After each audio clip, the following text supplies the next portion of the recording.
Buongiorno telespettatori di Tele4, benvenuti a un altro appuntamento con Sveglia Trieste che vi terrà compagnia come sempre fino alle 10. Due saranno gli ospiti che si alterneranno al mio fianco. Dalle 8 alle 9 avremo Giorgia Kakovic, che è consigliere comunale di Adesso Trieste e una new entry in Consiglio Comunale. Poi dalle 9 alle 10 avremo con noi il presidente della Lega Nazionale Paolo Sardos Albertini. Voi sapete che da qualche anno a questa parte Trieste celebra la data del 12 giugno, il giorno della liberazione dall'occupazione titina, e quindi parleremo di questo con il presidente della Lega Nazionale. Come al solito poi leggeremo i quotidiani, nella fattispecie soltanto il Piccolo, perché il Corriere della Sera oggi è in sciopero, ma vedremo magari sui siti di Repubblica e di altri quotidiani di aggiornarci rispetto alle ultime notizie. Il Corriere della Sera non sarà in edicola né oggi né domani e non viene nemmeno aggiornato per quanto concerne il sito internet. Cominciamo subito, io direi, con il meteo. Vediamo la situazione generale. Fino a domani sul Friuli Venezia Giulia la presenza di aria relativamente umida tende a favorire l'instabilità, specie di pomeriggio. Da lunedì, con correnti da nord-est più secche, avremo tempo più stabile, per cui oggi cielo in genere da poco nuvoloso a variabile, con possibili rovesci e temporali locali, più probabili sulle prealpi e in pianura, e dal pomeriggio. Al mattino sarà possibile che il tempo sia migliore sui monti rispetto alla costa, dove potrà esserci maggiore nuvolosità. La previsione resta incerta. Per domani invece al mattino cielo in genere poco nuvoloso, tempo ancora stabile, dal pomeriggio variabilità, con possibili rovesci e temporali locali, più probabili sulle prealpi e in pianura, meno sulla costa. Invece, già che ci siamo, diciamo anche l'evoluzione per lunedì: cielo in genere poco nuvoloso, anche sereno a est, con bora moderata sulla costa. Nel pomeriggio sulle prealpi carniche verso il Cadore possibili rovesci.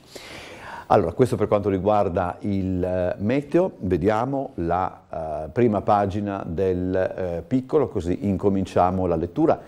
Ripeto, non essendoci il Corriere della Sera, non essendo in edicola per uno sciopero, oggi avremo anche più tempo per farvi vedere, contrariamente a quanto succede da quando Sveglia Trieste ha assunto una nuova veste, dicevo, avremo più tempo anche per farvi rivedere alcuni dei servizi che abbiamo mandato in onda ieri. Mi sono dimenticato. Il numero di telefono a cui chiamare è 040 977 8910, svegliatrieste@tele4.it è l'indirizzo di posta elettronica. Allora, andiamo al Piccolo, vediamo la prima pagina del quotidiano. Eccola qua. Allora, sotto il titolo politica estera, diga crollata, ipotesi esplosione, Putin sul banco degli imputati, poi le tensioni nei Balcani, sulla crisi nel nord del Kosovo, Washington scarica Pristina. Economia, di spalla alla foto grande, crolla in Italia la produzione industriale, ad aprile meno 7,2%. In Croazia dal 2024 obbligo di targa per tutte le barche, il raddoppio dei turisti, alla fine del 2023 stima di 1.400.000 presenze, 10 anni fa erano 700.000, questo riguarda, ripeto, Trieste. Sempre di spalla, conti correnti sempre più vuoti, in 15 mesi bruciati 61 miliardi. Questo è quanto, secondo i dati della Fabi, è costato il mix tra impegnata dei prezzi e rialzo dei tassi della BCE. Ancora, già che ci siamo, continuiamo con la spalla. Primo trimestre positivo in regione per quanto riguarda gli indicatori congiunturali per l'industria. Torniamo adesso alla parte centrale. C'è dunque, allora, il direttore del Castello di Miramare, da noi il 102% in più di visite, servono bus, posti auto e servizi. C'è un'intervista con Paolo Condò, a pagina 20, insomma c'è un'intervista con Paolo Condò, la vedremo magari anche dopo. Il tram di Opicina meglio dell'Ovovia, vanno potenziati i trasporti pubblici. C'è stata ieri la visita del ministro Bernini che ha rilanciato il ruolo di Trieste come capitale della scienza. Rotta balcanica, crescono gli arrivi, più di 150 persone senza accoglienza. Poi ci sono due storie, quella di Marina che dice il titolo "I caffè senza tempo serviti da Marina", e poi l'infermiere che colleziona gol. E poi c'è questa foto un po' più piccola rispetto a quella centrale, la protesta al CSM di Barcola. Lo vedremo poi anche con un nostro servizio che abbiamo realizzato ieri. Per quanto riguarda invece la posta elettronica, c'è una segnalazione che è arrivata ieri pomeriggio e della quale, un attimo solo, vediamo anche questa di che cosa si tratta, magari lo vedremo più tardi. Insomma, una signora segnalava una sorta di misterioso disservizio per quanto riguarda la linea 6. Dice questa signora: alle 17.05 mia figlia in via Giulia, all'altezza di Piazza Volontari, attende il bus numero 6 per recarsi in Parque Bovedo e recuperare l'auto per tornare a casa al villaggio del pescatore. Passa l'ora solita, non arriva nulla. Alle 17.45 avrebbero dovuto passare già 3 autobus della linea 6, non si vede nulla. Nel frattempo sono passati 3 bus della linea 6 in senso contrario, quindi verso Piazzale Gioberti, e 4 bus della 9 da Piazzale Gioberti. Praticamente poi questa ragazza si è recata a piedi fino a Barcola, e all'altezza della rotonda di Porto Vecchio ha incrociato altri 3 mezzi della linea 6 che andavano verso Piazzale Gioberti e nessuno è tornato indietro. Quindi c'è questa sorta di diciamo di servizio, forse non è nemmeno corretto, ma insomma praticamente comunque sti autobus della linea 6 ieri pomeriggio non c'erano. Non credo adesso, francamente, ma non mi sembra ci fosse uno sciopero, il che avrebbe potuto in qualche modo giustificare tutto ciò, anche se sarebbe un pochettino strano, per dire la verità, ma insomma questo ci è stato appunto segnalato. Allora vediamo di non fare confusione. Sì, questo per quanto riguarda cominciamo allora la lettura delle pagine interne del Piccolo. Nelle pagine immediatamente successive alla prima, il Piccolo si occupa della notizia di apertura, della notizia di spalla, per dire la verità, cronaca, crolla in Italia la produzione industriale ad aprile meno 7,2%. Quarto calo consecutivo, peggio di tutti l'energia, meno 12,6%, si salvano i mezzi di trasporto, più 5,6%. La colpa, secondo il Ministro delle Imprese e del Made in Italy, è dell'arresto dell'economia europea. L'Italia è un forte esportatore e ne risente. Massimiliano Dona, presidente dell'Unione Nazionale Consumatori: altro che ripresa record, questa è una Caporetto sia per le imprese sia per il Paese. Carlo Rienzi, presidente del Codacons: l'inflazione pesa come un macigno, i prezzi alle stelle inevitabilmente deprimono i consumi.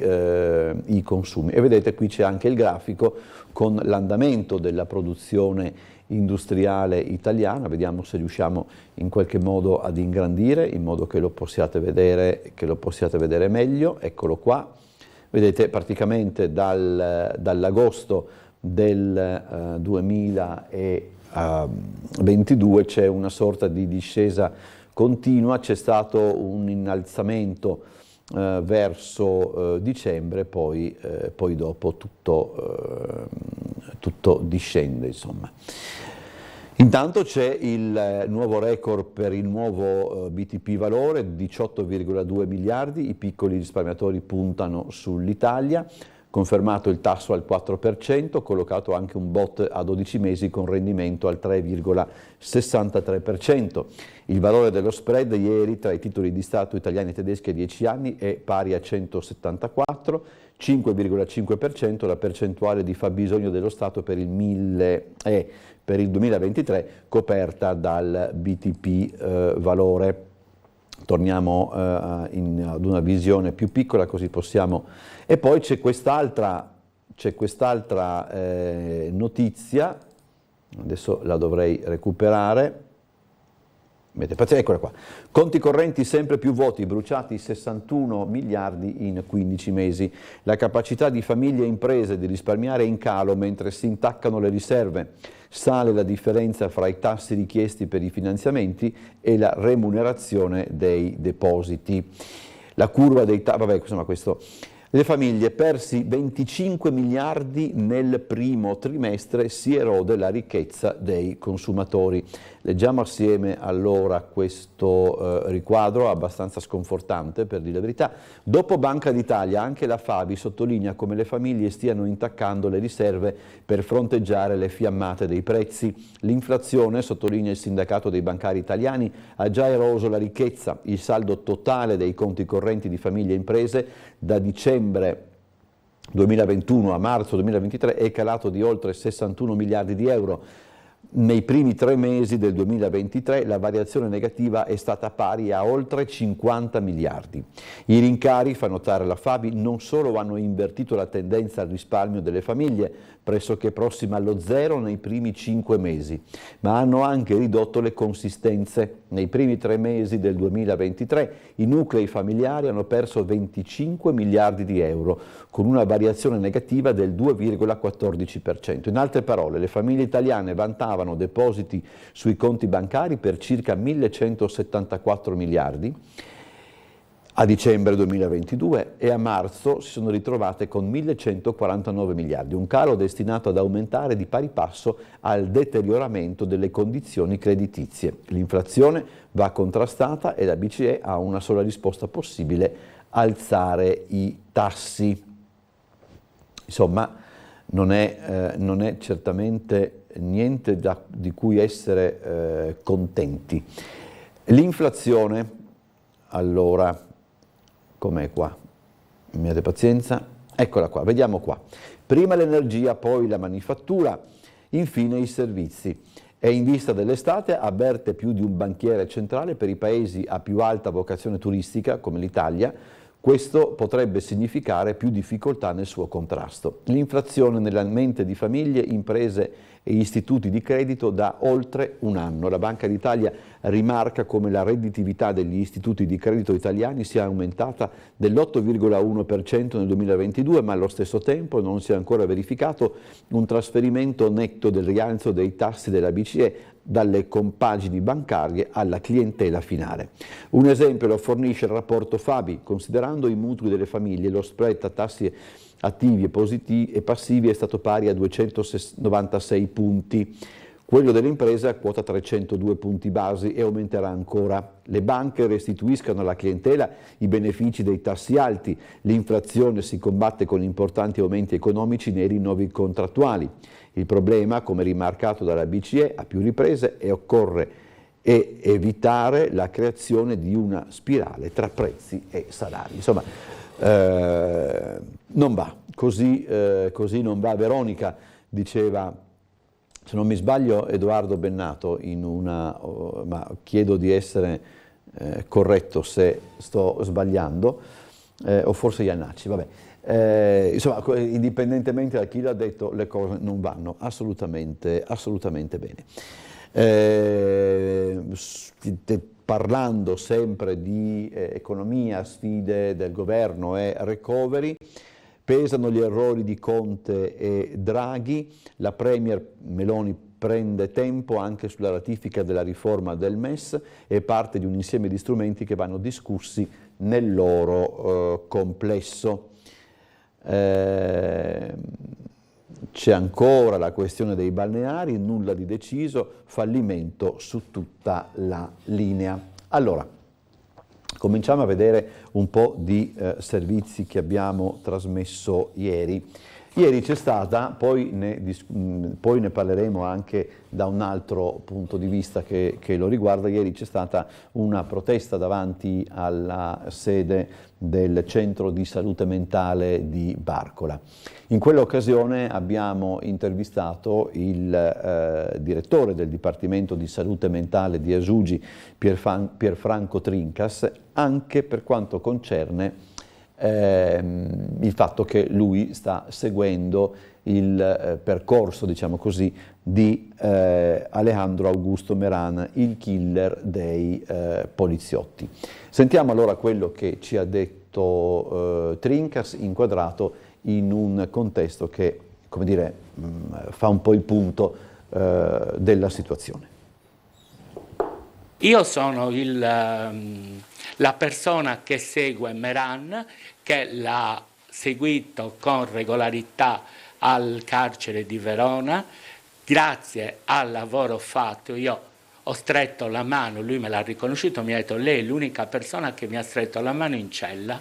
Così Pierfranco Trincas, psichiatra cagliaritano di 66 anni e direttore del centro di salute mentale di Barcola, e il medico che segue Alejandro Augusto Stefan Meran, il dominicano che ha ucciso i due poliziotti Matteo De Menego e Pierluigi Rotta nella questura di Trieste il 4 ottobre 2019, rubando loro le armi di servizio. All'assassino, come noto, è stato riconosciuto un vizio totale di mente che lo ha reso non imputabile per gli omicidi e dunque tecnicamente è stato assolto. Il problema della sua condizione era legato però anche al suo continuo rifiuto delle cure nel periodo in carcere, ed è stato proprio a seguito dell'approccio basagliano del dottor Trincas che è stato possibile iniziare il percorso medico e la conseguente presa in carico del soggetto nella REMS in Liguria. Quindi proprio con la modo basagliano di convincere, l'ho convinto ed è entrato volontario all'ospedale, all'SPDC di Verona, grazie all'aiuto del dottor Imperadore, che è il capo dipartimento,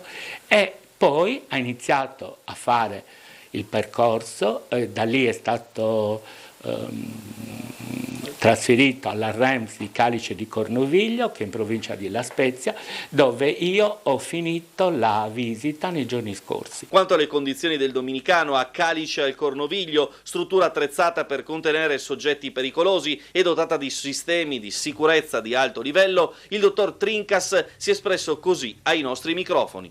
Sta bene, sta facendo regolarmente la terapia e quindi vediamo poi dove verrà inserito. Ecco, dopo un anno deve fare almeno a Calice di Cornoviglio un anno di percorso.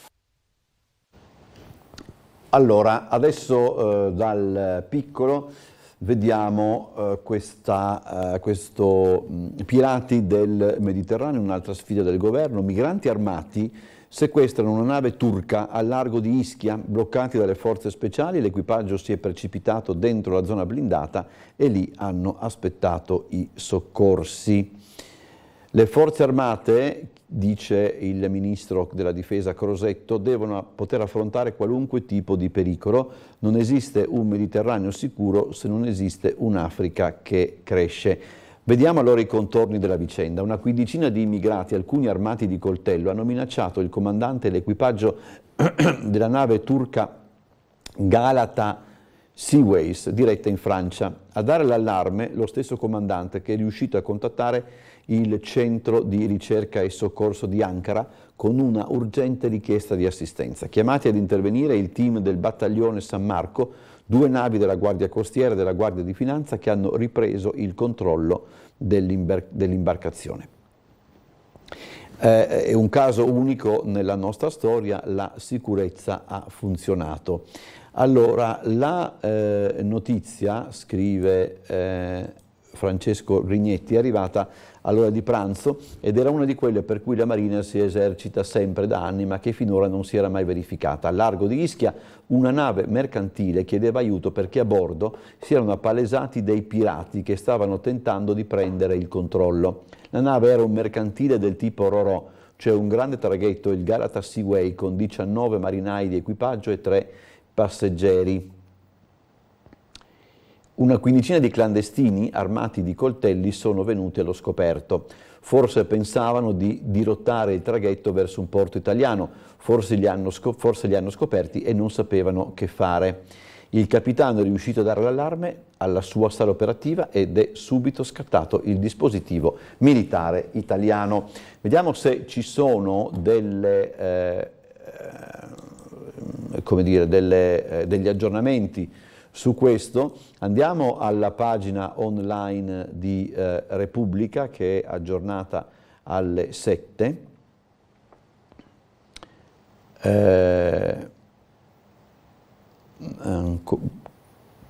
Qui francamente non vedo migranti, qui ci sono morti in mare lasciati a marcire nell'obitorio di Sfax, ma questo è un altro, purtroppo è un altro. Eccola qua, nave cargo turca sequestrata da migranti armati di coltello a sud di Napoli. Il Crosetto e il battaglione San Marco ha ripreso il controllo. La gara è finita dopo 7 ore. L'operazione delle forze speciali della Marina italiana, che nel pomeriggio hanno ripreso il controllo di una nave mercantile turca che a sud del Golfo di Napoli era stata dirottata da un gruppo di uomini stranieri armati di coltello che hanno sequestrato l'equipaggio nel tentativo di arrivare in Francia dopo essere saliti clandestinamente a bordo alla partenza dalla Turchia e scoperti dall'equipaggio. Io avrei da eccepire, ma insomma questa mia eccezione lascia il tempo che trova, però leggere nave cargo sequestrata da migranti armati di coltello, insomma è un titolo che del resto lo hanno anche quasi tutti le testate, è un titolo che secondo me un po' è fuorviante, ma come diceva il barman di Irma la Dolce, questo è un altro discorso. Vediamo invece il collegamento con la sala operativa della polizia locale, credo sia pronto. Buongiorno. Sì, buongiorno a lei e a tutti i telespettatori. Vediamo se indovino. Leonardi? No, Schigliani. Schigliani. Buongiorno ispettore. Buongiorno. Intanto le chiedo, perché voi avete una visuale, il tempo com'è? Perché noi non lo vediamo, perché siamo chiusi. No, il tempo è bello, sì, questo è tutto perfetto. Positivo. Perfetto. Abbiamo parecchie cose da sottolineare, no? Credo. Sì, abbiamo un weekend intenso. Iniziamo da dire che è stata una giornata molto intensa ieri, in quanto abbiamo dovuto fare tantissime rimozioni, perché ci sono tantissimi divieti in giro per la città. Soprattutto quello della nave, la zona delle rive è sempre interessato, ormai dovrebbe essere già consolidato il fatto che venerdì primo pomeriggio la zona viene chiusa, interdita la sosta sulla strada marittima, e questa rimane chiusa fino a lunedì sera, quindi attualmente la zona è interdetta perché la nave, da quello che vediamo, sta arrivando proprio in questo momento. Per quanto riguarda il resto della giornata odierna, abbiamo la manifestazione BioEst che si svolge nel Parco di San Giovanni, ex OPP, che interessa appunto l'interno del comprensorio. Quindi oggi e domani avremo dei divieti sulla via Vai, sul piazzale Canestrini e via Alfonso Valerio, quindi fare attenzione ai divieti, se no anche qui dovremo fare gli sgomberi, cose molto fastidiose per gli utenti. Inoltre va restituito il senso unico da piazzale Canestrini verso via Alfonso Valerio. Questo per la giornata odierna. Altre manifestazioni che interessano la viabilità non sono previste, c'è manifestazioni in piazza Unità, ma non interessa la viabilità. Per la giornata di domani, domenica, ci saranno naturalmente le processioni del Corpus Domini. Nella mattinata avremo 2 che interesseranno l'altipiano, alle 8:30 nell'abitato di Opicina e alle 10:30 11 nell'abitato di Prosecco. Invece la cerimonia principale si avrà in città, intorno alle ore 18 si avrà la processione che inizierà da Campo San Giacomo, percorrerà via San Giacomo in Monte, piazza Vico, piazza San Solino, via Capitolina per arrivare in piazza della Cattedrale, dove si avrà naturalmente l'omelia del Vescovo. Ecco, naturalmente saremo sul posto per la viabilità, le deviazioni e la scorta appunto della processione. Altre cose particolari non ci sono, non vedo in agenda, quindi restituirei la linea. Ok, perfetto, ci sentiamo allora eventualmente, se non con lei, con i suoi colleghi alle 13:20 nell'edizione meridiana del telegiornale. Logicamente, ove speriamo di no, ci fosse bisogno di comunicare qualche cosa, noi siamo a disposizione. Ma sì, speriamo di no, perché di solito se dobbiamo comunicare qualcosa sono blocchi di abilità a seguito di incidenti, quindi speriamo che non avvenga come ieri appunto per l'incidente di Via Rossetti, che ha causato particolari disagi all'ora di pranzo. Credo che sarò io all'ora di pranzo, quindi ci risentiamo dopo. Grazie ispettore, buona giornata. Anche a lei e a tutti i telespettatori. Allora, vi ricordo gli ospiti, dalle 8 Giorgia Kakovic, consigliere comunale e un nuovo ingresso di Adesso Trieste, e dalle 9 alle 10 il presidente della Lega Nazionale Paolo Sardos Albertini per parlare del 12 giugno e di altro adesso collegato. Il numero di telefono è 040 977 8910, svegliatrieste@tele4.it e invece l'indirizzo di posta elettronica. Allora, il caso Resinovic è tornato in qualche modo alla ribalta. Noi ce ne siamo occupati con una puntata di Ring, una puntata speciale di Ring andata in onda giovedì. Vi riproponiamo ancora un'intervista con Sebastiano Visentin che sottolinea un altro aspetto della vicenda, quantomeno voglio dire un altro aspetto di come lui ha affrontato la vicenda. Vediamo. Pensare, sul momento io ho sofferto, piangevo tantissimo perché pensavo che qualcuno l'ha presa e l'ha portata via. Ho pensato a questo io, non ho pensato al suicidio o quello o quell'altro, mai più pensavo, qualcuno gli avrà fatto del male, l'avrà presa, sai, come una bambina, capisci, fragile, 40 kg, quella piacevole, una bella donna, è sempre stata una bella donna. Però lei ha pensato a un sequestro, diciamo. Io ho pensato a un sequestro. Non è stata vista in nessuna telecamera della città, perché poi non è che gli investigatori hanno passato il setaccio solo le telecamere di San Giovanni e dintorni, ma di tutta la città. Questo dubbio parte già da quella telefonata delle 8:22, da quando lui all'inizio diceva sì, mi ha detto che sarebbe ritardata perché doveva andare al Wind 3 per fare delle cose per il telefono. Scusa, ma è vero che hai bloccato il numero poi? Ecco, di questo non ne voglio parlare, perché dovremmo parlare parecchio di questo. Perché sembra strano che con una persona che ti chiama, che è il presunto frequentatore, per non usare il termine amante o amico o cos'altro, cioè con una persona scomparsa, è strano anche questo che vai a bloccare un numero. Sì. Sebastiano, scusa, correggimi se sbaglio, tu ricevi delle telefonate? Non ne voglio parlare. Non ne vuoi parlare? No. Okay. È emerso come Liliana avesse altre frequentazioni a lei sconosciute, di qualsiasi tipo, amicizie? Assolutamente no. Cioè lei aveva i suoi ex colleghi di lavoro, lavorava in regione, sì. era capo ufficio, responsabile del settore. Lei comunque ogni giorno andava in città a piedi o con l'autobus, si incontravano lì al canale perché il suo ufficio è in via Trento e lì andavano a bere il caffè.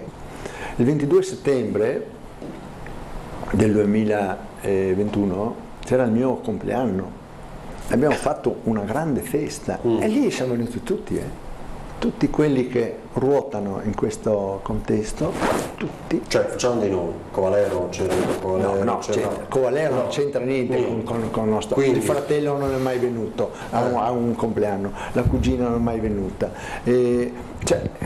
Parliamo degli amici classici, che eravamo Pino Laura, quello... Ma i vostri vicini di casa? Vicini di casa, c'erano. Ma noi con loro avevamo un coso perché andavamo in bicicletta. Allora, Liliana Resinovic abbandonata in 2 sacchi neri come spazzatura in un'area boschiva, io lo avevo ipotizzato nelle interviste e nei miei aggiornamenti social, oltre ad aver visitato il luogo del ritrovamento giorni prima che Liliana venisse trovata. Il cadavere non c'era, ma fatalità, eccolo comparire pochi giorni dopo.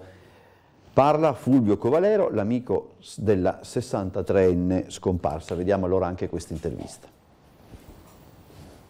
Non sopportavo l'idea che il suo corpo fosse buttato in qualche bosco da qualche parte come spazzatura. Nei giorni precedenti a Natale mi era venuto l'impulso di andare a cercare attorno alla chiesetta abbandonata, l'ex obitorio dell'OPP. Ho comunicato su Facebook che ci sarei andato e quando sono tornato ho comunicato che non avevo trovato nulla. Io non credo che sia un caso se poi il corpo è stato trovato a 50-60 metri da dove l'avevo cercato, buttato in un bosco con addosso degli inutili sacchi neri, proprio per, in qualche modo, per ancora più puntare su come spazzatura. Appare una coincidenza incredibile che lo scenario manifestatosi il 5 gennaio 2022, giorno del ritrovamento del cadavere di Liliana Resinovic, sia esattamente quello descritto dall'amico della donna, Fulvio Covalero, nella sua prima intervista a Tele4, poco prima che Liliana fosse trovata. Nel momento in cui verrà trovato il suo corpo, potrà finalmente avere perlomeno una dignitosa sepoltura, mentre adesso il pensiero che lei sia buttata come dell'immondizia in un bosco o in riva al mare, questo non mi è insopportabile. A Covalero pare chiaro. Qualcuno potrebbe aver sentito le sue dichiarazioni in televisione e letto i suoi aggiornamenti comunicati sui social e aver avuto quindi l'idea per agire, cioè far trovare il corpo di Liliana abbandonato in un'area boschiva come se fosse spazzatura. Francamente a me pare evidente. Perché sarebbe necessario che Liliana, con l'intenzione che non avrebbe mai avuto di suicidarsi, fosse andata in quel postaccio là, non ha nessun senso. A giorni è attesa la decisione del GIP, se archiviare il caso per suicidio come chiesto dalla Procura o se mandare avanti le indagini sulla base della documentazione presentata dagli avvocati che assistono la famiglia della donna. Più di 130 pagine che mettono in evidenza tutte le incongruenze e punti oscuri che i periti della Procura non avrebbero chiarito e che chiedono nuove perizie medico-legali, ulteriori analisi sugli oggetti trovati vicino al cadavere di Liliana e accertamenti sulle persone che ruotano attorno a questa vicenda. Senti, un'ultima questione, hanno preso ovviamente le impronte digitali a tutte le persone vicine a Liliana, parenti, amici, le hanno prese anche a lei o devono prenderle anche a lei? No, né impronte, né DNA, niente. No. Possiamo allora fermarci per la pubblicità, poi ritorniamo.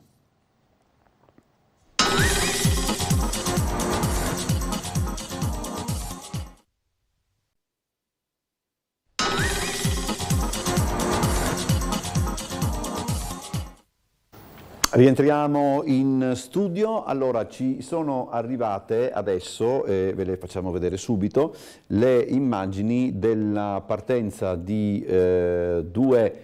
Quindi noi stiamo usando. Chi è? Di un furgone e di una macchina, insomma, che partono per l'Ucraina dove portano alcuni degli aiuti. È l'8ª volta che...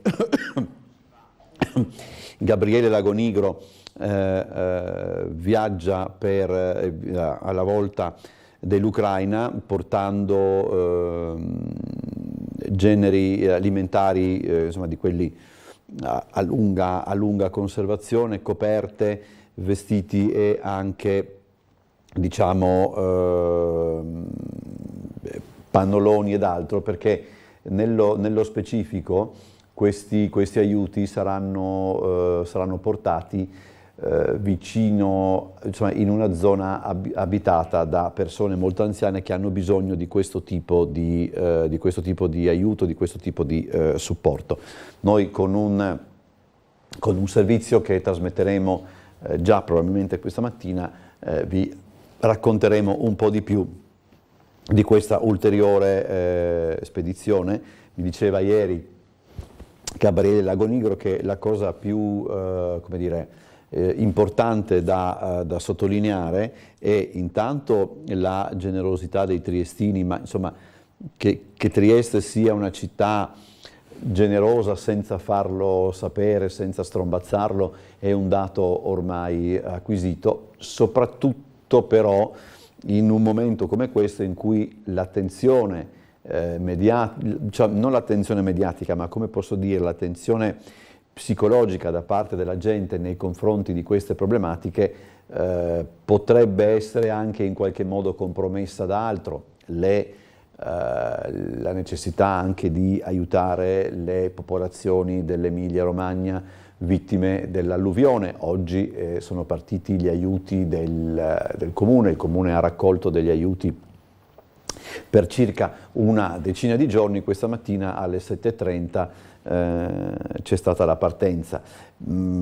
Ci sono anche tutti i problemi di cui abbiamo parlato fino ad ora, vale a dire insomma, l'inflazione, i costi, gli aumenti, aumenta tutto quanto, però insomma gli italiani e i triestini aiutano sempre e comunque, e tutto ciò è veramente meritorio. Allora, continuiamo con i nostri servizi e andiamo a Barcola, al CSM di Barcola. Il Piccolo se ne occupa, credo sia abbastanza prima delle pagine di cronaca cittadina. Eccolo qua. Allora, la protesta a difesa della salute mentale, basta chiusure e tagli. Dell'acqua alla guida del presidio al CSM di Barcola, il direttore Trincas assicura più risorse in arrivo. L'appello dei pazienti: qui siamo stati salvati, servono cure umane, il personale è in difficoltà, tutelare questi luoghi. Aperto il cancello in Viale Miramare chiuso da anni, nel mirino restano le grate metalliche sulle scale. Tra i presenti i consiglieri Nicolini e Russo, Federica e Riccardi smantellano il sistema. C'è anche la replica di Asugi che difende la gestione, è un professionista serio, contro di lui attacchi ignobili. Poggiana: il clima è sereno, non capisco perché protestano, gli ospiti si trovano a loro agio con gli operatori e vivono senza restrizioni, offriamo corsi e presto assistenza legale. Allora, devo dire la verità, è stato un servizio, ho confesso insomma, perché delle volte poi si deve anche ragionare insieme ai telespettatori, piuttosto difficile da mettere in piedi, perché tante erano le cose di cui occuparsi, insomma. C'è stata appunto questa protesta perché è stata posizionata una rete, diciamo, lungo la scalinata interna della struttura, e come ci ha raccontato una signora che ha usufruito del CSM di Barcola, certamente questo tipo di immagine non è un'immagine che turba chi appunto in quei luoghi si reca. Noi c'eravamo ieri, abbiamo sentito la protesta, parte della protesta, perché poi dopo, diciamo così, la protesta è sicuramente più ampia, e abbiamo sentito anche la replica di Asugi, perché così ci hanno insegnato a fare. Vediamo allora questo servizio.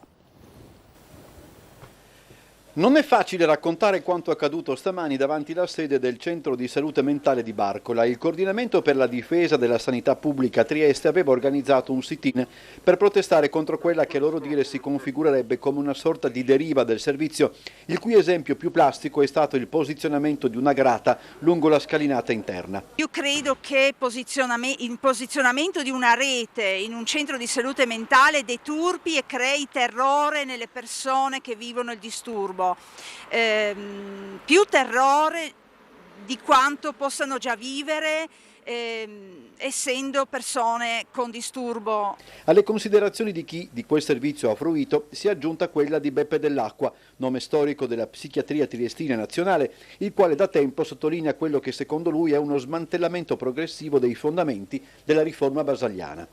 Questi centri sono nati anche per ribaltare completamente quell'immagine che credo ognuno di noi ha nella sua mente, delle foto in bianco e nero degli ospedali psichiatrici, delle miserie dei luoghi della cura, dell'INAM, dell'ENPAS. Questi devono essere luoghi di qualità superiore. Il sit-in si è poi trasferito nel giardino della struttura, presenti i vertici ed alcuni ospiti. Le parti hanno cercato di ricomporre una frattura che c'è, ma sembra quasi di metodo a chi poco conosce di determinate dinamiche.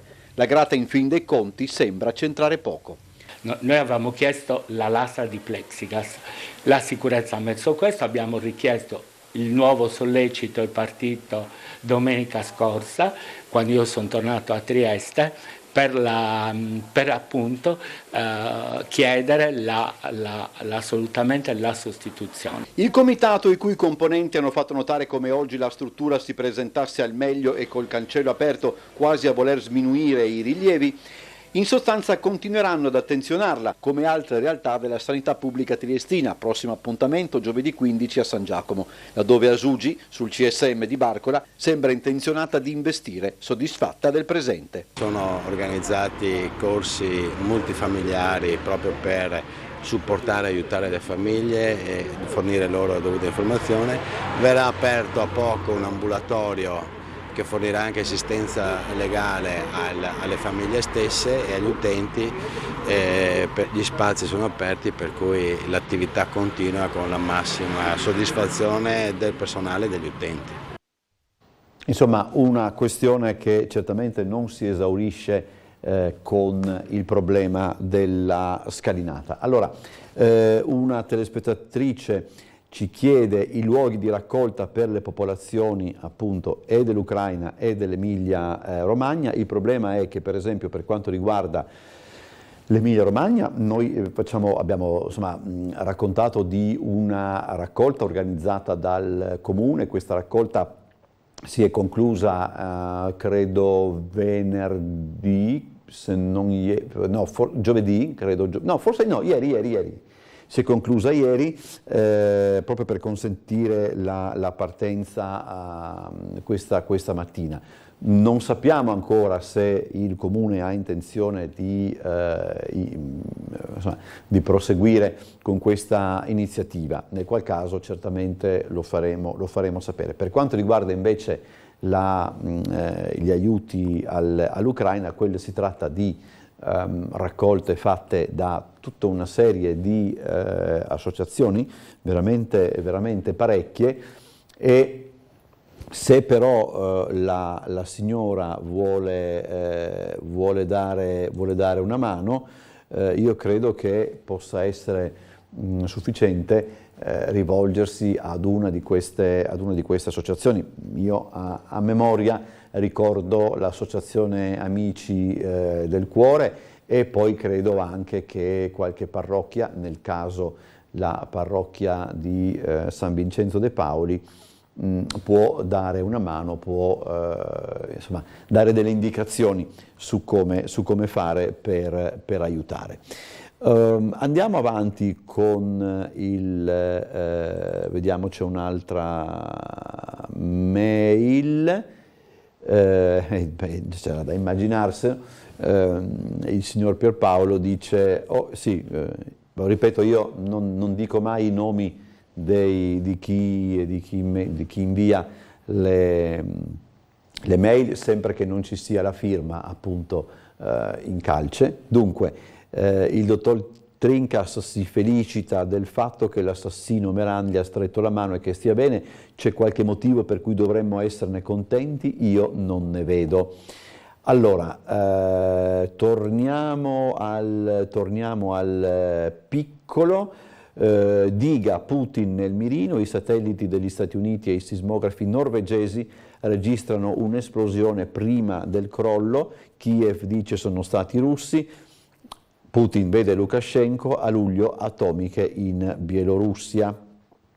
Tutti i tentativi della controffensiva sono falliti, ma Kiev mantiene il suo potenziale militare. Proseguiamo, qui siamo nelle pagine tanto sì, questa è una pubblicità invece. Kosovo, al là di Washington, con Curti abbiamo un problema, l'ambasciatore statunitense a Belgrado Christopher Hill ha detto che il problema è se gli Stati Uniti possono contare il premier kosovaro Albin Kurti come un partner. Non ricordo che nei rapporti tra Pristina e Washington vi siano mai state divisioni così profonde, ha detto il diplomatico americano, secondo il quale gli altri paesi del Quint, Francia, Germania, Gran Bretagna e Italia, condividono la preoccupazione per il comportamento di Pristina. L'ambasciatore Hill ha anche sottolineato l'importanza di creare la comunità delle municipalità serbe in Kosovo, poiché, ha detto, dalla mancata formazione di tale organismo deriva la scarsa fiducia nelle comunità internazionali. La diplomazia internazionale lavora per risolvere la crisi. I 2 inviati dell'Unione Europea e degli Stati Uniti in missione a Pristina e Belgrado hanno presentato alle autorità locali 3 richieste: rapida de-escalation delle tensioni, nuove elezioni al nord con partecipazione dei serbi, ritorno al dialogo per normalizzare i rapporti. Altra notizia decisamente di stampo un pochettino più leggero, perché tra una roba e l'altra stamattina non è che c'è tanto da stare allegri. Per i natanti in Croazia, ultimo anno senza targa, nel 2024 arriva la stretta anche per gli scafi sotto i 10 metri, immatricolazione obbligatoria da gennaio, l'adesione di Zagabria a Schengen alleggerisce le pratiche di ingresso. Credo non sia una notizia da prendere a cuor leggero per chi possiede appunto un natante, però insomma, ripeto, rispetto a ciò di cui abbiamo discusso fino ad ora, sembra appunto, e tanto per farci ripiombare in un clima certamente non bello, 37 coltellate, l'autopsia rivela tutta la ferocia di Impagnatiello, almeno 37 appunto i colpi inflitti, forse 40, di cui 2 letali al collo. La ragazza incinta non era riuscita a difendersi, restano i misteri del telefono e di un possibile complice. E poi c'è questo mistero attorno al naufragio degli 007, naufragio che ha visto la scomparsa anche di una triestina, un traffico di droni dietro al giallo. Allora, screening della pelle sulla spiaggia di Grado, 566 visite nel segno della prevenzione. Andiamo ancora avanti, arriviamo allo sviluppo turistico della città. Prima però ci occupiamo di un altro, vi facciamo vedere un altro servizio che abbiamo trasmesso ieri e riguarda lo sportello, dove siamo? Lo sportello cittadino comune. Questo sportello è partito praticamente ieri, c'è una nuova veste della zona, degli uffici stessi, ma soprattutto ci sono delle novità sostanziali per quanto riguarda il funzionamento di questa struttura. Vediamo allora il servizio. Il cittadino è fondamentale il rapporto che l'amministrazione ha con il cittadino, perché come ho detto prima siamo tutti cittadini e conseguentemente dobbiamo tararci sui bisogni nostri di cittadino e cercare di poi portarli a queste esperienze, portarli a migliorare la vita dei nostri concittadini. È una filosofia al contempo semplice e pratica, quella illustrata dall'assessore Savino e che sta alla base della riorganizzazione di un servizio comunale indispensabile. Nella sede di via Punta del Forno 2 è entrato in piena attività lo sportello al cittadino, il SAC, dove grazie al lavoro della cooperativa sociale Confini si potranno chiedere informazioni su prestazioni, procedimenti, attività e servizi comunali, presentare istanze, comunicazioni e documenti, consegnare o ritirare dati, accedere all'ufficio oggetti smarriti. Per rendere ancora più agevole l'accesso in presenza, esso sarà gestito con il servizio Coda Q mediante un totem e un modem dedicati, nonché tramite le prenotazioni attraverso un'app, strumento, quello dell'app, fondamentale per il nuovo servizio. In effetti ce ne sono due. La prima consente di prendere il ticket, come ormai si usa in tante parti, in tanti sportelli, anche prima prenotando una fascia oraria attraverso appunto un'app sul telefonino o sullo smartphone, in alternativa al classico biglietto preso al totem. E questo serve per gestire le code. L'altra invece serve per cercare e farsi magari recapitare a casa, se si è turisti, gli oggetti smarriti. Importante anche questa informatizzazione per misurare il numero di richieste e quindi poter avere dei dati quantitativi sulla base dei quali ottimizzare le risorse e quindi dimensionare meglio il servizio al cittadino. Lo sportello in presenza sarà aperto dal lunedì al venerdì dalle 8:30 alle 12:30, il lunedì e il mercoledì anche dalle 13:30 alle 15. Il servizio di informazione telefonica risponderà dal lunedì al venerdì dalle 9 alle 10 e dalle 14 alle 15. Allora, il piccolo dedica l'apertura della cronaca cittadina alla Trieste turistica, ma poi in realtà ci sono parecchi spunti che potremo anche riprendere fra l'altro con la nostra prima ospite, insomma, dalle 8 in poi. Allora, da 700.000 nel 2013 ai 1.400.000 di oggi, turisti raddoppiati nel giro di 10 anni. Il cambio di passo nel raffronto tra i dati dell'ultimo decennio. Questo è il dato generale. Tanti lombardi e veneti, dal sud tornano pugliesi e calabresi. Intervista alla direttrice di Miramare. Miramare fa da traino allo sviluppo, ma parcheggi e autobus sono insufficienti. La direttrice evidenzia il ruolo chiave di luoghi d'arte e rete museale, visitatori aumentati del 102% a Miramare, tante novità per il pubblico. Da migliorare la disponibilità di posti auto e i collegamenti, puntando anche su quelli via mare.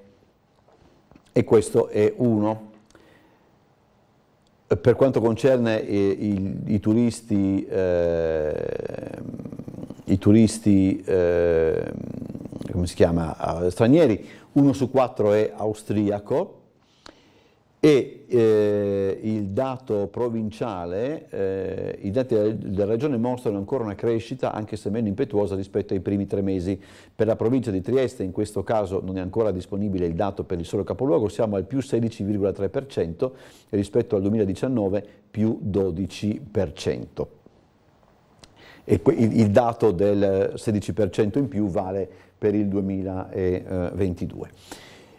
Quindi è interessante che rispetto al 2019, che è l'anno che viene considerato l'anno della svolta per quanto riguarda il turismo in città, ci sia un ulteriore incremento. C'è un'intervista con il giornalista Paolo Condò che riflette sul nuovo status della città. Siamo una meta ambita a livello internazionale. Cabinovia, meglio il tram di Opicina, in Portovecchio locali e case vista mare. Tutti quelli che visitano Trieste dicono che Trieste è meravigliosa, per renderla più vivibile potenziamo il trasporto pubblico, quindi fondamentalmente quello che dice anche l'assessore Contessa. Questo è l'immagine dell'inaugurazione del nuovo sportello al cittadino di via Punta del Forno. Arrivi triplicati, non c'è posto per i migranti, è un nuovo allarme del prefetto, se ne è occupato ieri di questo anche il nostro Bernardo Gulotta. Credo che possiamo mettere in onda anche questo servizio che fotografa una realtà che del resto, come dire, era già stata in qualche modo anticipata negli ultimi mesi. Il prefetto lo ha ribadito, vediamo se possiamo mandare il servizio. Continuiamo ad avere arrivi di migranti molto importanti, gli incrementi esponenziali proseguono. Nel 2023 si sta registrando almeno una triplicazione degli arrivi attraverso la rotta balcanica rispetto agli stessi mesi del 2022. Inoltre abbiamo mesi in cui raggiungiamo punte di quadruplicazione. Sono le parole del prefetto di Trieste, Pietro Signoriello, a margine di un incontro di questa mattina, spiegando che al momento non è ancora stato individuato un luogo in cui attivare un hotspot in Friuli Venezia Giulia. Sul profilo della sicurezza, il prefetto ha poi precisato che non si registra un'incidenza diretta sulla sicurezza connessa agli arrivi, perché tendenzialmente l'andamento dei fatti criminosi si attesta comunque a una tendenza di decrescita. Per quanto riguarda i trasferimenti di migranti verso altri territori, il prefetto ha puntualizzato che non si sono mai arrestati. Dall'inizio dell'anno sono stati 1 migliaio. A oggi però i posti nell'accoglienza, circa 1400, sono saturi e la stima di chi rimane escluso dal circuito non è mai oggettivamente possibile con certezza, ma non escluderei, ha concluso Signoriello, che potremmo essere attorno alle 150-160 persone che chiedono accoglienza e a cui in questo momento non si riesce a dare risposta.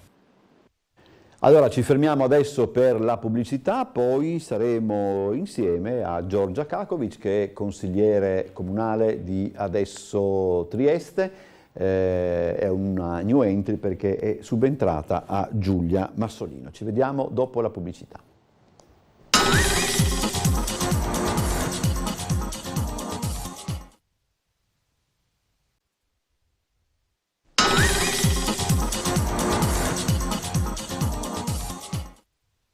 Allora, come annunciato, siamo in compagnia di Giorgia Kakovic, che è consigliere comunale di Adesso Trieste, una new entry perché credo da un mesetto circa. Sì, 22 maggio, quindi neanche un mese. Neanche un mese. Fresca. È subentrata a Giulia Massolino, che è andata in consiglio regionale sui banchi di Adesso Trieste. Giorgia Kakovic ha un'esperienza anche in consiglio circoscrizionale. Intanto, prima domanda un po' anche per ambientarci, quali sono le prime esperienze in consiglio comunale? Che cosa significa? Sicuramente cambia. Comunque buongiorno a tutti e a tutte, agli telespettatori e telespettatrici, ringrazio dell'invito. Diciamo che l'esperienza del Consiglio circoscrizionale sicuramente ha aiutato anche per capire banalmente, nella banalità, alcuni termini del Consiglio comunale, quindi interpellanze, interrogazioni, mozioni, queste cose che per noi sembra tutto uguale, esatto, invece che in realtà c'è non una è così. differenza. Poi sicuramente cambia la struttura, cambiano gli stimoli. Se prima mi concentravo soltanto sull'ambito della terza circoscrizione, per quanto ricco e stimolante. La terza qual è? La terza circoscrizione è Roiano, Gretta, Barcola, Scorpora. La mia, tra sì. l'altro, sì. Diciamo che magari anche in circoscrizione, all'epoca con il prezioso aiuto di Liliana Marchi e Gianluca Festini, comunque devo essere sincera, con l'eccezionale lavoro che abbiamo fatto come Consiglio circoscrizionale, eravamo effettivamente delle sentinelle sul territorio per i cittadini e le cittadine che insomma cercavano noi consiglieri circoscrizionali per portare le prime istanze che poi teoricamente sarebbero dovute attraccare in comune molte volte. Quindi diciamo è un altro livello di gioco, però mi sento anche in connessione ancora costantemente con i consiglieri della terza circoscrizione per continuare a lavorare su tematiche che vanno dalle circoscrizioni al Consiglio comunale per mantenere un filo diretto. Sentiamo allora, c'è già una telefonata, pronto? Addirittura. Pronto? Forse era una prova. Boh, allora, casomai la recuperiamo. Mi tolgo una curiosità, possiamo darci del qui, qui è un po' zona franca, insomma, per cui possiamo anche permetterci delle volte di dare del tu. Le prime sedute del consiglio comunale, i nuovi arrivati vengono, come dire, salutati in un certo modo, c'è un po' di clemenza nei loro riguardi, poi dopo incomincia. Come funziona da quel punto di vista? In realtà io sono arrivata, infatti c'è stato anche, diciamo, da parte dei tecnici, insomma degli amministrativi del Consiglio Comunale, c'è stato anche molto divertimento, perché io sono arrivata il 22 maggio, che c'è stata, e poi è uscita anche la bagarre sui giornali, c'è stata la commemorazione di Grills, e i miei compagni di gruppo e l'opposizione hanno deciso di uscire dall'aula. Quindi in realtà non è che ho avuto questa grande e calda accoglienza in Consiglio Comunale, tanto che in realtà la maggioranza si è astenuta al voto della delibera di surroga che mi apparteneva, e in quell'occasione alcune persone dello staff del Consiglio Comunale, chi regola l'effettività dei lavori del Consiglio Comunale, mi ha detto: hai ricevuto il televoto più basso che io abbia mai visto. Quindi vabbè, insomma, devo sempre entrare un po' con i fuochi d'artificio, però va bene, insomma, spero che anche a livello umano ci rifaremo con gli altri consiglieri e le altre consigliere. Allora, vediamo se recuperiamo la telefonata. Buongiorno. Pronto? Pronto? Prego. Pronto? Io sento che c'è qualcuno dall'altra parte, però facciamo ancora un tentativo. Pronto? No, va bene. Niente. Allora, torniamo a quello che a ciò che abbiamo letto sul piccolo, sì, per quanto riguarda la Trieste turistica, no? Adesso Trieste su queste questioni ha una posizione molto particolare, molto netta. E adesso Trieste ha anche fa del miglioramento, diciamo così, o di una nuova concezione, se vogliamo, del trasporto pubblico uno dei propri cavalli di battaglia. La necessità, proprio per la Trieste turistica, di insistere su un trasporto pubblico più potenziato viene sia dalla direttrice di Miramare, sia anche da un'intervista con Paolo Condò. E del resto quello che ci è stato segnalato da una mail ieri dopo pranzo, dove si parlava di una serie di... insomma, per un po' di tempo gli autobus della linea 6 non circolavano, non si sa perché, poi vedremo magari se Trieste Trasporti ha una comunicazione da fare in tal senso. Comunque, insomma, il trasporto pubblico locale a Trieste, che comunque funziona, però tutti lo vorrebbero più potenziato. Ma allora, noi sicuramente ci rallegriamo che Trieste stia avendo questo boom turistico, che le bellezze del nostro territorio diventino anche oggetto perlomeno di desiderio anche di 3 giorni di persone che vengono da tutta Italia e da tutto il mondo per vedere la bellezza della nostra città. D'altro canto, anche come dicevi anche tu, adesso Trieste comunque si spesa sempre rispetto a un discorso di potenziamento del trasporto pubblico locale, e diciamo che anche rispetto a questi grossi numeri che penso che tutti e tutte noi vediamo nella quotidianità, anche nel scendere banalmente in centro città per bere un caffè o cercare di scendere in centro città appunto nel weekend magari con una macchina e poi decidere proprio di non scendere probabilmente, però insomma diciamo che i numeri del turismo cominciano ad avere un impatto sostanziale sulle vite dei cittadini e delle cittadine di questa città. E come adesso Trieste più volte abbiamo detto che diciamo che Trieste non dovrebbe subire il turismo, ma dovrebbe in un certo qual senso governarlo, e nel governarlo c'è anche il discorso dell'aumento del trasporto pubblico locale, perché non possiamo rendere questa città un parcheggio all'aria aperta affinché si creino più posti macchina. Sarebbe oggettivamente da fare un ragionamento olistico e complesso e complessivo rispetto al trasporto pubblico locale, in cui ovviamente prima che tu mi faccia la domanda ricade anche il discorso dell'Eurovia, nel senso che noi all'epoca, quando era uscito, adesso non mi ricordo bene nella tempistica dello sviluppo della storyline di questa, per noi, di questo incubo, però quando era uscita l'idea dell'Eurovia c'erano state le prime avvisaglie, adesso Trieste aveva supportato la firma di una petizione online in cui piuttosto che l'Eurovia si chiedeva un tram che collegasse tutte le rive, quindi diciamo che insomma, ovviamente la posizione adesso Trieste, anche insomma, senza andare a rivangare tutte le solite questioni e andare a fare anche altri tipi di discorso, sull'Eurovia è ben chiara e netta e continuerà ad essere quella. c'è da fare un ragionamento sul lungo termine rispetto a una città che sta crescendo dal punto di vista turistico, che sta attraendo molte persone, che sta attraendo anche molti capitali in seguito alla crescita turistica della città. Bisogna chiedersi se la vogliamo subire o se la vogliamo governare, e se nel subirla o governarla, se vogliamo anche patirla noi come cittadini e come cittadine che la vivono quotidianamente. Allora, vediamo, io vedo il cartello della telefonata, speriamo che ci sia qualcuno dall'altra parte. Solo scherzi stamattina per me. Pronto? Sì, pronto. Buongiorno. Hola, perfetto, buongiorno. Buongiorno. Pronto, buongiorno dottor Bosazzi, mi sente? Sì, perfettamente. Io la sento molto molto piano. Buongiorno a lei e alla sua ospite. Buongiorno. Posso parlare? Prego, prego, si immagini. La sento pianissimo però, ma va bene, cercheremo di fare qualcosa.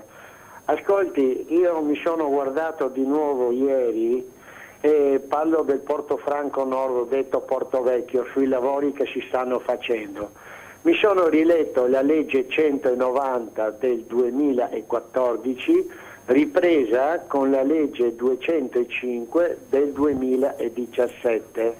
E la legge 190 dice chiaramente che il Portofranco Nord va nella disponibilità del patrimonio del comune affinché ne dia la destinazione urbanistica, metta i beni in vendita in base a legge nazionale e europea, se non erro va fatta a un'asta, e trasferisca gli introiti all'autorità portuale. Tutto questo non viene fatto perché il comune sta investendo dei soldi nel Portofranco Nord e ha anche dato in affitto qualche manufatto. Adesso la legge non dice che può dare in affitto, non dice che deve investire i soldi, deve unicamente stabilire la destinazione urbanistica, mettere i beni in vendita e trasferire il ricavato all'autorità portuale. E nella legge 205, che riprende la 190, viene espressamente richiamato il trattato di pace, l'allegato ottavo, e quindi là ci si riconduce alla legge 3054 del 52, che riprende la 1430, che è una legge precostituzionale fatta dal capo dello Stato provvisorio, che era Enrico De Nicola, che il trattato di pace diventa legge della Repubblica Italiana. Quindi già la 190 non è in linea con la legge italiana. In più viene anche violata la 190, che già non è regolare. Questa non è una mia ideologia, non è una mia opinione, sono cose scritte che basta leggerle. E da rimanere basiti davanti a questo. Là c'è una consigliera comunale che può tranquillamente controllare, cominciando con la legge 3054, leggendosi la legge sulla demanializzazione fatta da Francesco Russo, la 190 del 2014, ripresa con la 205 del 2017. Queste non sono ideologie, non sono opinioni. Io quando ho letto ieri di nuovo, mi strofino gli occhi, dico: ma quello che sto leggendo è vero o è finto? Se le leggi sono in essere, le leggi vanno eseguite. La ringrazio, buona giornata a lei e alla sua ospite. Ok, Grazie anche per aver specificato questa posizione in maniera molto, molto netta e tranquilla anche. E io non so quale sia il tema del cioè ho capito credo sia sempre la questione del Porto Vecchio, okay. La questione del trattato di pace. Io andrò allora, non so il nome della persona che ha chiamato, però insomma andrò a riguardarmi, penso sia una puntata di ieri, perché ha fatto riferimento a ieri rispetto a una posizione. Penso che adesso non penso che il telespettatore si riferisca a un servizio che abbiamo fatto 2 giorni fa, dove davamo conto dello sviluppo dei lavori, Quello è il riferimento. Allora mi vado a rivedere il servizio, dopo mi riascolto questa illustrazione che ha fatto molto completa e poi in caso capirò l'argomento in maniera complessiva e sì, insomma. In ogni caso Porto Vecchio è l'altro fronte di sviluppo della città. Anche in chiave turistica, cioè in chiave turistica nel senso c'è uno sviluppo turistico e poi c'è anche lo sviluppo di Porto Vecchio che probabilmente va di pari passo. C'è però un'altra telefonata, magari questa riflessione ce la teniamo eventualmente per dopo. Buongiorno. Pronto? Pronto? C'è Pronto?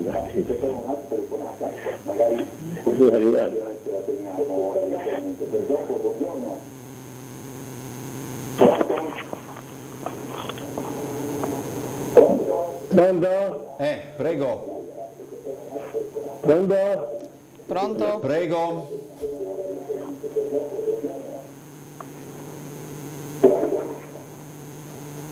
Allora, chiudiamo. Io prego i telespettatori, mi rendo conto che può sembrare piuttosto difficile, quando siete collegati, abbassate il volume del televisore, perché con questa questione dei ritardi si creano delle situazioni come questa che sembrava di essere in una pièce di Beckett. Quindi per cortesia, quanti anni andiamo in onda questa trasmissione? 7, 8, forse anche di più.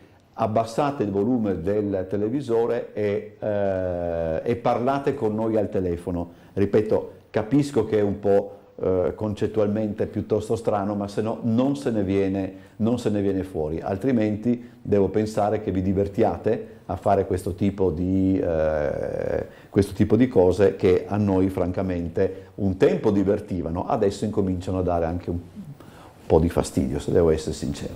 Allora, Porto Vecchio. Sì, Porto Vecchio. Porto Vecchio comunque sì, allora diventerà un nuovo, sicuramente indipendentemente dallo sviluppo che questo prenderà, che può essere magari affine alle volontà anche espresse in campagna elettorale di adesso Trieste o meno, diventerà sicuramente un nuovo polmone, un nuovo cuore pulsante della città, c'è poco da girarci attorno. Rispetto a quello che stiamo vedendo, anche diciamo che come è noto adesso Trieste fa della partecipazione uno dei suoi valori fondanti, fa della vicinanza e non solo diciamo figurativa ma anche partecipata appunto ai cittadini e alle cittadine, uno dei suoi metodi e uno dei modi tramite cui far politica. Diciamo che questo coinvolgimento locale degli stakeholder non c'è ancora stato. Io faccio un esempio anche rimanendo sul tema della mia esperienza in circoscrizione, che è un'esperienza estremamente preziosa. La terza circoscrizione ad esempio è l'unica circoscrizione a non avere un campo a calcio 11 in tutta Trieste, tanto che molti e molte tesserati che maggior parte sono minorenni, quindi vengono accompagnati dai genitori, vengono accompagnati sul Carso, se non sbaglio a Basovizza o addirittura a Borgo San Sergio quasi quotidianamente per svolgere gli allenamenti, con diciamo appunto anche in ottica di trasporto urbano, no? Mi sembra un grosso dispendio di energie, di tempo e di risorse. E perché non pensare a un bellissimo, all'epoca non si è mai pensato, si è menzionato una volta, almeno dalla ricostruzione che ho fatto io sui giornali, su internet eccetera, si era menzionato una volta e poi è stata deciso di fare una cittadella dello sport con 6 campi da paddle, che per l'amor di Dio immagino sia uno sport bellissimo eccetera, però insomma magari sono tanti, si poteva pensare anche a una soluzione, un bellissimo campo da calcio sul mare, nel senso che poi poteva anche servire non soltanto ai calciatori e alle calciatrici e si rammenti bene. Io non sono una fan del calcio, tanto che l'ultima volta che ho giocato a calcio, l'unica volta che ho giocato a calcio mi sono spaccato un crociato, quindi non è che faccio queste battaglie crociate nei confronti dei calciatori e delle calciatrici, però insomma quello spazio lì poteva essere utilizzato anche dalla cittadinanza in un'altra maniera per momenti di aggregazione e cose del genere. Quindi Nel senso, il discorso alla base è appunto partecipazione e disegno e design degli spazi pubblici. Sembra una cosa futuristica, ma non lo è. Viene utilizzato come strumento nelle grandi capitali europee, visto che comunque c'è anche molto questa retorica da parte della maggioranza di andare a guardare le capitali europee soltanto quando gli fa comodo, ma poi anche guardando nel piccolo, città come Torino, come Bologna, come Padova comunque portano già avanti su determinati argomenti che sono la gestione degli spazi pubblici, processi di co-design e coprogettazione con la popolazione, che semplicemente va veramente da dare incontro alle necessità della popolazione stessa. Io non dico che Porto Vecchio doveva essere ridisegnato così, ma diciamo questa esperienza di confronto con la cittadinanza io non l'ho vista, o almeno forse in quei giorni non ero a Trieste, non ho letto il piccolo, però io non l'ho vista. E a me sarebbe piaciuto vedere quella cosa lì, anche perché io sono nata nel 1994, sto Porto Vecchio sembrava sempre sto fantasma immobile, eccetera. A un certo punto c'è stato questo sblocco ed effettivamente tutti speravamo, almeno io personalmente speravo in un'altra via. Dopo magari verrà una cosa bellissima, andrò a stringere la mano al sindaco di Piazza e gli dirò hai fatto un gran lavoro. Non lo so se sarà così, però insomma per il momento vedremo, attendiamo un attimo. Allora, c'è un altro fronte sul quale di recente adesso Trieste si è impegnata, o quantomeno insomma ha reso pubblico il suo impegno, ed è il fronte del caro casa, degli affitti, eccetera. Credo ci sia un'interrogazione sia in Consiglio Comunale su un aspetto della faccenda e un'interrogazione anche a livello di Consiglio regionale, soprattutto per quanto concerne Ater, portata avanti dalla Massolino. Perché insomma il problema c'è, cala il numero delle abitazioni in affitto e contestualmente però aumenta il costo degli affitti, quindi insomma la situazione non è piacevole da questo punto di vista. Ma sì, è stata, se non sbaglio, depositata un paio di giorni fa. E c'è appunto un lavoro anche di concertazione con la consigliera del Patto, che era ex adesso Trieste, Giulia Massolino, perché comunque il tema è squisitamente multilivello dal punto di vista amministrativo, non si può fare soltanto un riferimento dal punto di vista comunale e regionale, anzi bisognerebbe anche fare un riferimento a livello nazionale, anche con un ragionamento rispetto ai PINQUA e rispetto a, diciamo, la situazione dell'abitare popolare. Diciamo che io do soltanto un dato di qualche giorno fa, 70 potenziali studenti e studentesse dell'Università di Trieste sono rimasti fuori dalle graduatorie per avere l'alloggio convenzionato con che oggettivamente, e poi c'è appunto il discorso dell'aumento degli affitti, dell'aumento anche, l'abbiamo visto tutti e tutte poco prima dell'inizio della pandemia, ma diciamo con l'inizio della pandemia l'aumento vertiginoso dei prezzi a metro quadro, che anche rispetto a un discorso del turismo sostenibile, del cambiamento della nostra città e di come vogliamo gestire e se subire o gestire questo cambiamento, sta svuotando anche il centro città da quelli che erano i triestini e le triestine. Questo poi c'è un discorso eventualmente che potremmo fare magari. E quindi insomma qual è il nocciolo del discorso? Anche negli anni passati, con il discorso del Covid, con la fortissima crisi economica che c'è stata, il discorso del calmieramento degli affitti, o perlomeno una presa in carico di riflessione rispetto a questa questione qua da parte del Comune e da parte della Regione, noi la vediamo come necessaria, nella misura anche di cominciare a fare un ragionamento rispetto agli affitti brevi, che comunque fanno parte anche, diciamo, di tutto quel discorso della grande rivoluzione turistica che sta subendo il nostro territorio, perché alla fine a subire questa questione qui sono appunto, siamo tutti e tutte noi, ma soprattutto chi ai margini della nostra società vive già da tanto e continua a subire in maniera fortissima gli effetti di questa crisi, e non solo di questa crisi, di tutte le crisi cicliche che abbiamo vissuto. Io me ne ricordo almeno una decina. Ogni tanto salta fuori una crisi ciclica. Diciamo che la situazione comincia anche a livello sociale a essere tesa, e nell'essere tesa c'è giustamente un diritto alla casa che tutti e tutti abbiamo. Allora, temo persino a dire, vediamo chi è collegato con noi. Ma poi su questo tema. Ormai. Buongiorno. Pronto? La verità è che non vogliono parlare con me oggi, cioè, è giusto che sia così. No, temo di... Facciamo ancora un tentativo.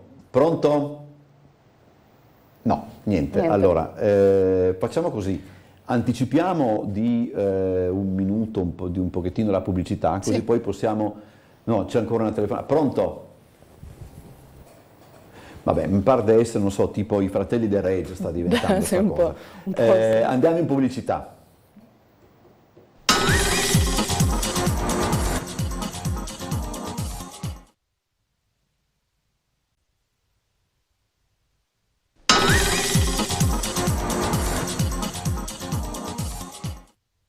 Allora, rientriamo in studio. C'è un discorso che vale la pena fare sempre per quanto riguarda la trasformazione di Trieste in città turistica.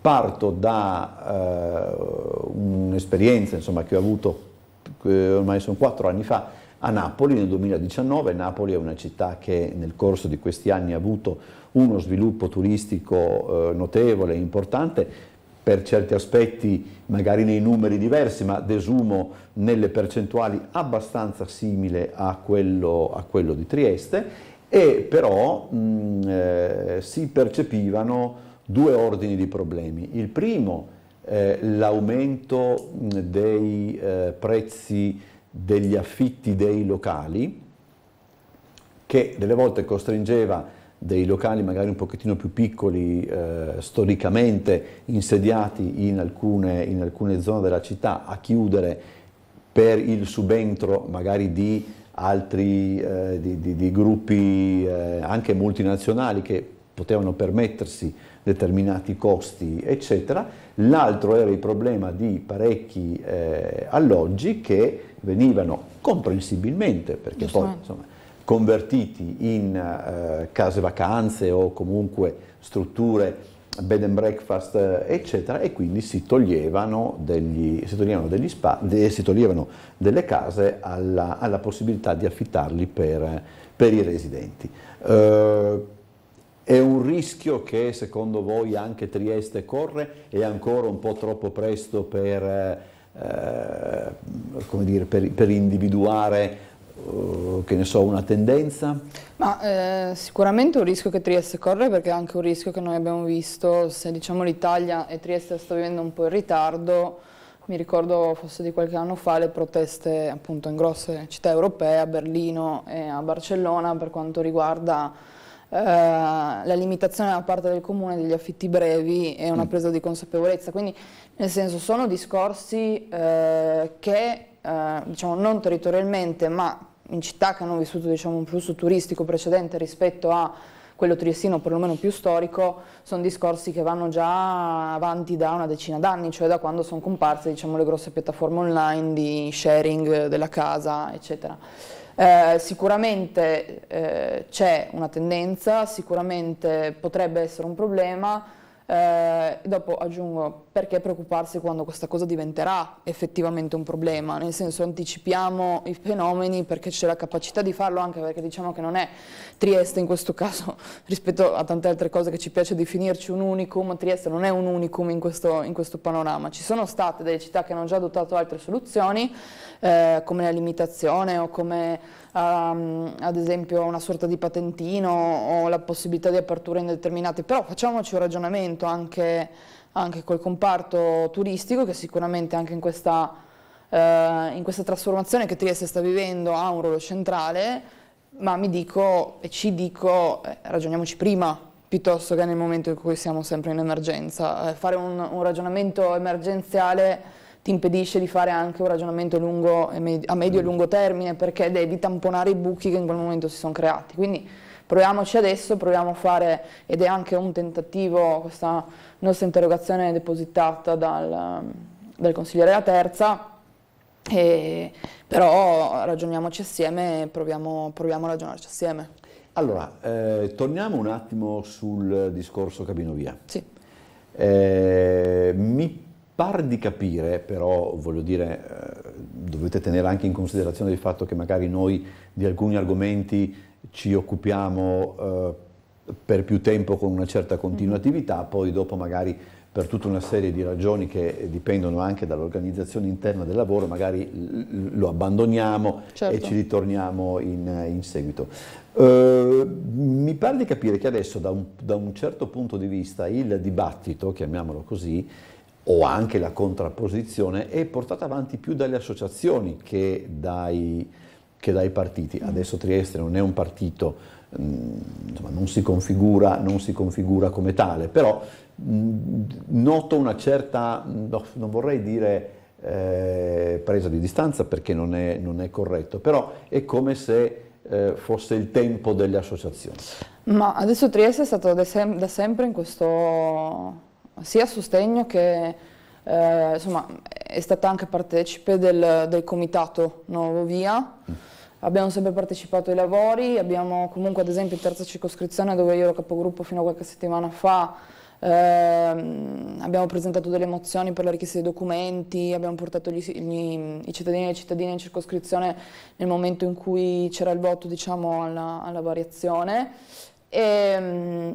Io sinceramente questa cosa la vedo in maniera anche positiva, no? Nel senso che a parte che le persone che fanno parte del comitato non hanno bisogno di insegnamenti da parte di nessuno e di guida politica da parte di nessuno, nella misura in cui sono persone estremamente competenti che hanno prodotto anche documentazioni e analisi di un certo tipo durante questa battaglia che va ormai avanti penso da 1 annetto e mezzo ormai tra una cosa e l'altra.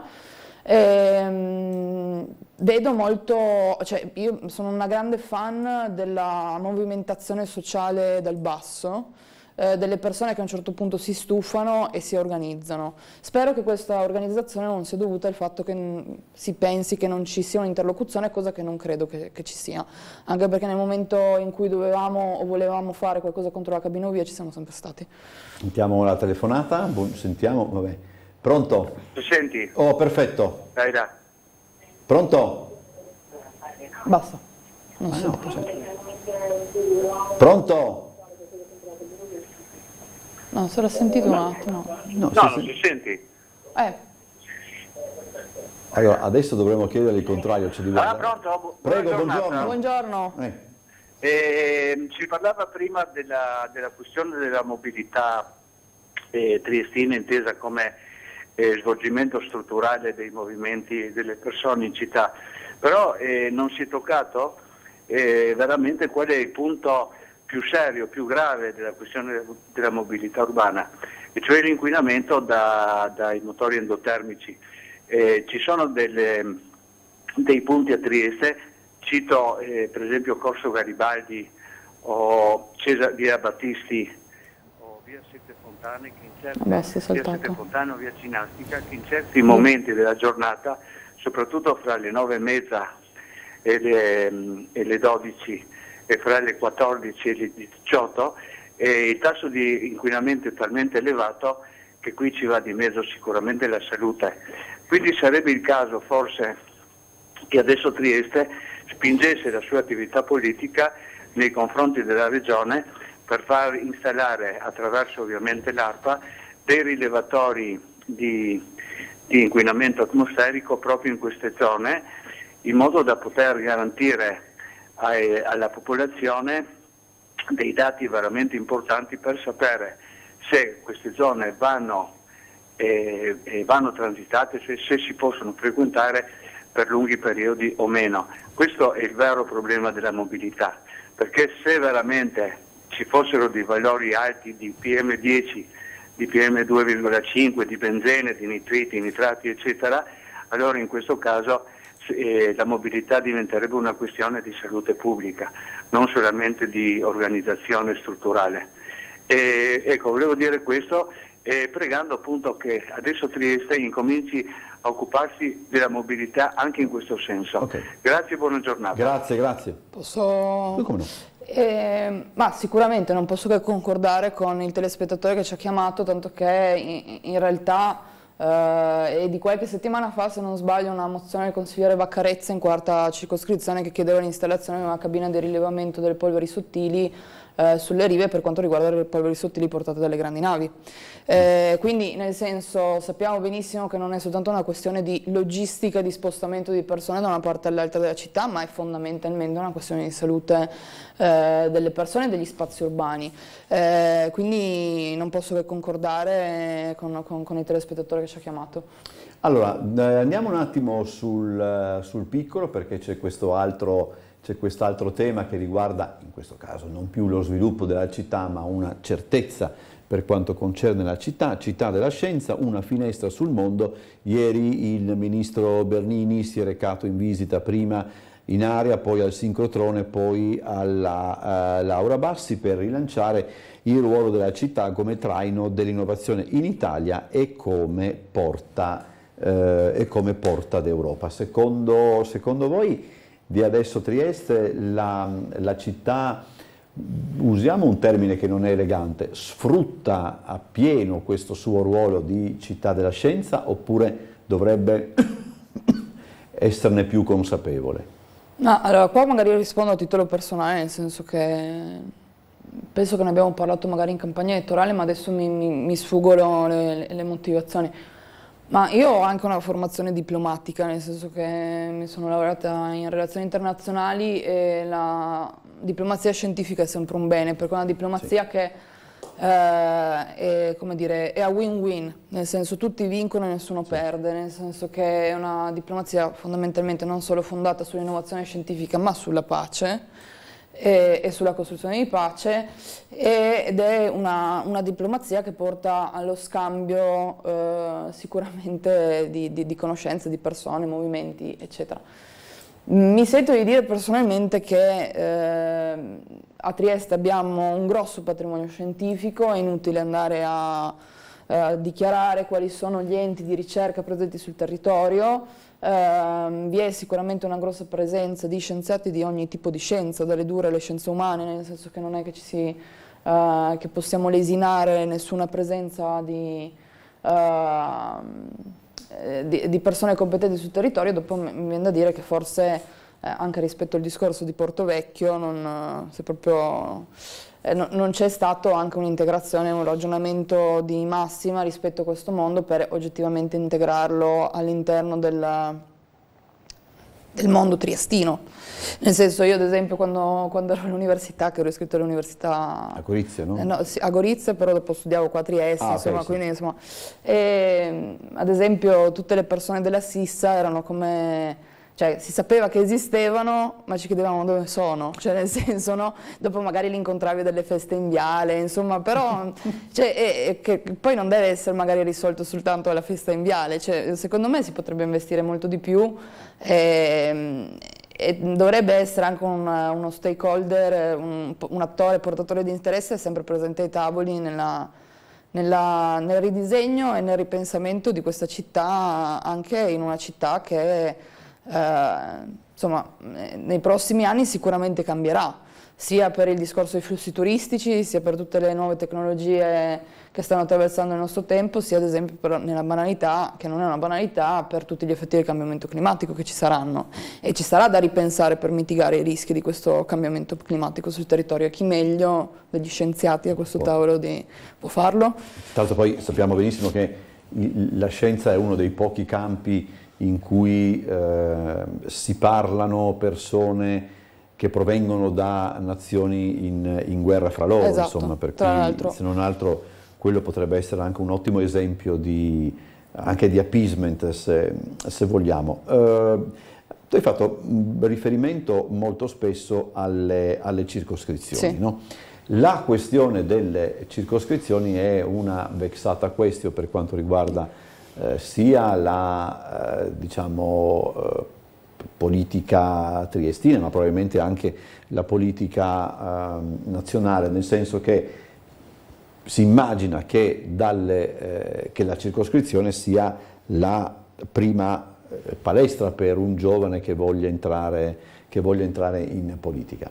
Vero è che ci sono delle realtà, sto pensando a Roma, dove l'ampiezza delle circoscrizioni, che si chiamano municipi se non mi sbaglio, è tale a quello di una città in pratica, ma insomma al di là di questo, c'è questa spinta, c'è ancora questa voglia di sperimentare, perché parliamoci chiaro, c'è un grosso problema anche di, come posso dire, di ricambio della politica, no? La cosa divertente è che mi ricordo che durante la campagna elettorale, credo per le politiche, se non mi sbaglio, quando qua avevamo ospiti dei giovani che, insomma, c'è sempre qualcuno che telefonava e diceva: ma voi siete troppo giovani, non avete esperienza. Quindi, insomma, è sempre l'eterna questione del gatto che si morde la coda, secondo qualcuno. Ma voglio dire, al di là di questo, percepisci voglia di partecipazione? Allora, voglia di partecipazione o di rappresentanza istituzionale ti chiederei io, nel senso che cosa vuol dire partecipazione? Poi è una grossa domanda. C'è un oggettivo, noi a Trieste siamo un'oggettiva maglia nera, questo ci ha dimostrato anche le regionali, le politiche e le amministrative prima per quanto riguarda l'affluenza alle urne, che è un grosso problema ed è inutile che ci nascondiamo dietro un dito, di cui oggettivamente anche entrati all'interno della sfera istituzionale, e anche noi di Adesso Trieste abbiamo un'oggettiva responsabilità e un oggettivo dovere di cercare di fare sia una riflessione che soprattutto, io sono molto pratica anche negli atti, tralasciando le riflessioni, anche gli atti stessi di cercare di riempire questo vuoto che si sta in maniera progressiva creando sempre di più. Sicuramente la mia esperienza di circoscrizione penso che possa definirsi bipartisan, nel senso che non penso che farò arrabbiare nessuno della maggioranza, terza circoscrizione quindi di centrodestra. Sicuramente c'è una consapevolezza molto forte da parte dei consiglieri e delle consigliere circoscrizionali del ruolo che queste persone hanno, nel senso che al pari dei consiglieri comunali, magari con diversi voti e tutta una serie di questioni, ma siamo delle persone elette che hanno, io ero, però i miei consiglieri, cioè i miei colleghi e colleghe circoscrizionali lo sono, che però tante volte anche un po' per diciamo, la conformazione che hanno le circoscrizioni in questo momento, le funzioni attribuite, e le funzioni, diciamo, più organiche delle circoscrizioni, in questo momento tante volte ci ritroviamo come dire, no, senza la capacità anche di rispondere ai cittadini e alle cittadine che ci vengono a chiedere determinate questioni, o che banalmente possono essere dalla segnalazione per la 100ª volta del marciapiede che si è sfondato, che si è rotto, e noi facciamo la segnalazione, o almeno facevamo la segnalazione, non so bene come parlare, se al passato o al presente, però facevamo la segnalazione ma non ci giungeva nessun tipo di risposta. Penso che ci sia in generale molta voglia di partecipazione connessa ad esempio a delle tematiche specifiche, come ad esempio si vede l'Uvovia. C'è stata una grossa mobilitazione a prescindere dai partiti rispetto a quello che è stato l'Uvovia. Comunque al corteo che è stato fatto l'anno scorso era un corteo consistente per i numeri di Trieste, quindi mi viene da dire di sì, nella misura in cui ci siano dei temi specifici e ci siano dei temi che effettivamente tocchino la quotidianità delle persone. Sentiamo la prossima telefonata. Se buongiorno. Ce la facciamo stavolta? Pronto? No, ma vediamo ancora un po' di... Pronto? Ho chiuso. Prego, pronto? Pronto? Pronto? Pronto? Buongiorno. Buongiorno. Senta una cosa, volevo chiederle, ora non so se è giusto quello che dico qui da voi, 2 o 3 anni fa il sindaco aveva detto c'è un grande spiazzo alla fine di via Forlanini, proprio di fronte alla Coop, e c'è un spiazzo enorme, e il sindaco aveva detto proprio per televisione che faceva di fare un campo giochi per i bambini, che quassù non ce ne sono, e anche qualche panchina per le persone anziane, visto che insomma quassù è come un paese, diciamo, prendendo anche il quadrilatero eccetera, e non abbiamo spazi né per i bambini né per, ecco. non è stato fatto niente, sono passati già 2 o 3 anni, mi scusi, proprio di fronte diciamo al Supercop di Zazzaron, di fronte a quella meravigliosa fontana antica. Ecco, non vorrei che con il tempo facessero spiazzo per area per costruzione, ecco, per case. Ecco, io vi ringrazio tanto e vi rinnovo di nuovo quello che il sindaco ha detto, perché qui di bambini ce ne sono tanti, c'è l'asilo, c'è la scuola, siamo noi persone anziane e non abbiamo, ecco, uno spazio inutile che non venisse fatto per fare case e cose del genere. Abbiamo fatto tante firme, tante cose e non è servito a niente. Io vi ringrazio di cuore e speriamo in bene. Buongiorno e buon lavoro. Grazie signora, mille. io sto cercando magari se... Dovrebbe essere in sesta o settima. Credo sia lo spazio che viene vicino alla... sì, se fa riferimento al supermercato Zazzaron è quello dove forse ricavato anche, dove si lavorava per la superstrada, sì, probabilmente. Sì. Adesso non... Vediamo se riesco... Dunque, sì, dovrebbe essere più... Marco Stabile è bravissimo per queste cose, molto più di me, ma ormai è risaputo. Credo sia questo fondamentalmente adesso, no? Perché se Zazzaron è qua, sì, quello rosso, andiamo un attimo ancora più vicino, lo spazio a cui fa riferimento la signora dovrebbe essere questo. Io ricordo che qualche tempo fa il PD fece da quelle parti una manifestazione, insomma. Penso sia o sesta o settima, perché in quella zona passa il confine tra la sesta e la settima. L'ospedale, insomma, sì, in buona sostanza. Al di là poi della diciamo così, rivendicazione della qui si pone anche il problema di cosa fare di determinati spazi che sembrano non aspettare altro che qualcuno ci faccia qualcosa, ecco, detto in termini. Sicuramente dopo appunto qualche volta questo far qualcosa, cosa vuol dire far qualcosa? Nel senso, va effettivamente incontro alle necessità della cittadinanza? Sì, no, forse le teniamo da conto. Ad esempio, anche ritornando sul discorso precedente, le circoscrizioni sono un'inesauribile fonte di raccolta di necessità dei cittadini e delle cittadine, nel senso che io quando ero in circoscrizione ho anche Liliana Marchi, Gianluca Festini e in generale tutti i miei colleghi della circoscrizione abbiamo raccolto tantissime segnalazioni da parte dei cittadini e delle cittadine e ad esempio all'interno dei processi decisionali che riguardano gli spazi delle circoscrizioni, io mi chiedo perché le circoscrizioni non abbiano un ruolo preminente nella decisione della gestione degli spazi, ad esempio, no? Quindi come ad esempio sarà per l'asilo, insomma il nuovo complesso di Roiano, vi sarà uno spazio, perché non garantire lo spazio della circoscrizione per poter decidere anche a chi affidare quello spazio, che sarà ovviamente uno spazio di socialità e ovviamente uno spazio di confronto per la cittadinanza, tanto che i tecnici probabilmente anche in quei meccanismi che si instaurano all'interno degli uffici lo chiamavano bar, nel senso che probabilmente uno l'ha chiamato bar e quindi di conseguenza si è sempre chiamato bar. Penso che Roiano abbia tante cose ma non bisogno di bar, cioè nel senso, quindi dopo, vabbè, insomma, quindi sì, c'è questo discorso rispetto anche alle circoscrizioni di partecipazione. Mi viene da dire, un'affluenza così bassa deve farci, ripetuta poi tra l'altro nel tempo, deve farci riflettere.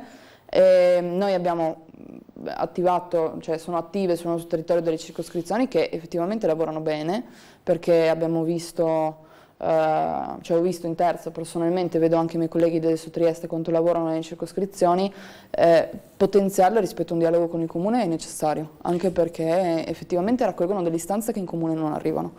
Il Comune poi anche può non essere, come posso dire, possono anche non arrivare al Comune per tutta una serie di ragioni e quindi è giusto che siano le circoscrizioni, qualora ascoltate, esatto, a mediare, insomma, sì, a fare questo. Il signor Nevio invece fa presente ancora la vergogna sull'ascensore della casa per anziani Bartoli, che è rotto da 25 anni rotto. E che non viene riparato, quindi magari Ok, grazie, faremo una... Se volete prenderlo come riferimento può essere interessante. C'era un'altra cosa che mi era venuta in mente che potevamo utilizzare per salutarci, ma mi è passata di mente tra tutte queste cose. Ecco, in questi ci sarà, per esempio, così magari i tuoi colleghi prendono nota, ci sarà un argomento che porterai avanti anche a livello personale. A livello personale non è corretto ma del quale ti farai carico in consiglio? Ma allora, diciamo che sono ancora, adesso lo dirò con termine tecnico, triestino mi sta ancora cercando, nel senso che sono entrata da poco, neanche da un mese, quindi sto ancora cercando di capire dove sono. No, a me quello che piacerebbe, perché io ho fatto, prima di approdare, diciamo, a questo magico mondo della politica, ho fatto tanti anni di associazionismo sul territorio, mi sono occupata per tanti anni di lavoro con il terzo settore. A me piacerebbe a un certo punto che una rappresentante politica, che era quello che un po' io chiedevo sempre e litigavo anche con le persone di competenza più e più volte, che qualcuno chiedesse alle associazioni, agli enti del terzo settore, alle associazioni giovanili, che poi hanno anche un problema grosso di turnover, perché ovviamente magari si finisce il percorso di studi e si va via, o si resta però non si ha più tempo, cosa vi serve? Quindi a me a un certo punto piacerebbe andare dalle associazioni, ed è una cosa a cui stavamo pensando con il tavolo partecipazione di Adesso Trieste, e riuscire a fare una chiacchiera con alcuni rappresentanti del territorio, insomma adesso da capire, però è una questione che mi sta molto a cuore, perché molte volte il pubblico giustamente fa molto affidamento al privato, al mondo del terzo settore, però non gli dà gli strumenti giusti per. Ed è un lavoro che molte volte viene fatto con volontariato, quindi con ore e tempi personali che vengono dedicati alla cura degli altri e delle altre persone, e secondo me, se c'è qualcosa che io posso fare come consigliere comunale, è una cosa che mi piacerebbe fare. Sempre nell'ottica di una maggiore partecipazione, tra l'altro credo, se non mi sbaglio, adesso Trieste ha concluso 2 o 3 settimane, forse 3 settimane fa. MadLab? Sì, adesso, grazie per averlo ricordato, il 17 ci sarà la giornata di chiusura, e se non sbaglio dalla mattina in poi si concluderà tutto con un momento festivo, DJ set eccetera, con un'esplorazione urbana della zona di Melara della Maddalena, scusatemi, però andate a vedere sui nostri social perché c'è tutto la prossima settimana, sabato prossimo sì. Allora io ringrazio Giorgia Kakovic per essere stata nostra ospite. Grazie, buon lavoro. E ci vediamo dopo la pubblicità, torniamo dopo la pubblicità, avremo con noi il presidente della Lega Nazionale Paolo Sardos Albertini per affrontare il tema del 12 giugno e diciamo così, della storia più o meno recente di Trieste e dei suoi strascichi. Dopo la pubblicità.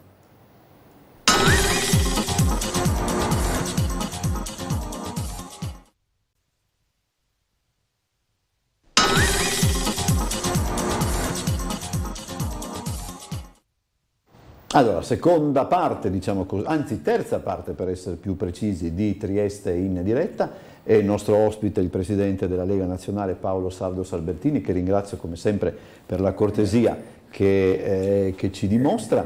Grazie a voi, è sempre un piacere venire da voi. Allora, oggi noi cominciamo parlando del 12 di giugno, da credo un 4 anni a questa parte, forse non mi ricordo qualcosa del genere, è diventato si commemora festa ufficiale. È diventato festa ufficiale, si commemora questo avvenimento. Io però, prima di parlare nello specifico di quello che accade il 12 giugno, se accade veramente qualche cosa di specifico oppure se è una data scelta, volevo proprio chiederle questo, no? Ci sono ancora delle date che riguardano la nostra città che non vengono non che non vengano considerate, per dire la verità, ma che, diciamo, sembrano avere quasi meno importanza, diciamo la verità. Si è cominciato a parlare del 30 aprile in tempi abbastanza recenti. Io ricordo, non per questioni di famiglia, ma perché l'opera di Fabio Forti in quel senso, perché attorno a quella data ci sia un rinnovato interesse, ha caratterizzato l'ultima parte della sua vita, e anche il 12 di giugno fondamentalmente è appunto una data che fino a qualche tempo fa, quantomeno la mia generazione, non conosceva. C'è una ragione particolare? Beh, probabilmente sì, e forse meriterà indagare per vedere il filo conduttore di questa difficoltà a ricordare. Ecco, io credo che il completo ricordo del 12 giugno 1945 lo si avrà quando verrà in qualche modo abbinato con un'altra ricorrenza del giugno, non del 45, il 25 giugno 91. 25 giugno 91 cosa succede? Slovenia e Croazia si liberano dalla Jugoslavia, che è esattamente quanto il 12 giugno è successo per Trieste e Gorizia. Ecco, l'abbinamento delle due date, secondo me, sarà un passaggio ulteriore. Rendersi conto che quella della Jugoslavia è stata un'esperienza drammatica e oppressiva per Trieste, e sono quei 40 e più giorni che hanno lasciato un segno indelebile nell'animo dei triestini, ma è stata un'esperienza altrettanto drammatica e oppressiva per gli sloveni e per i croati, tanto che hanno dovuto ricorrere a una guerra per uscirne. Quando avremo fatto scattare questo abbinamento, secondo me la ricostruzione sarà completa e sarà un ulteriore passaggio, diciamo, per creare rapporti costruttivi e positivi con la Slovenia e con la Croazia. C'è una telefonata, speriamo che funzioni bene l'audio. Pronto?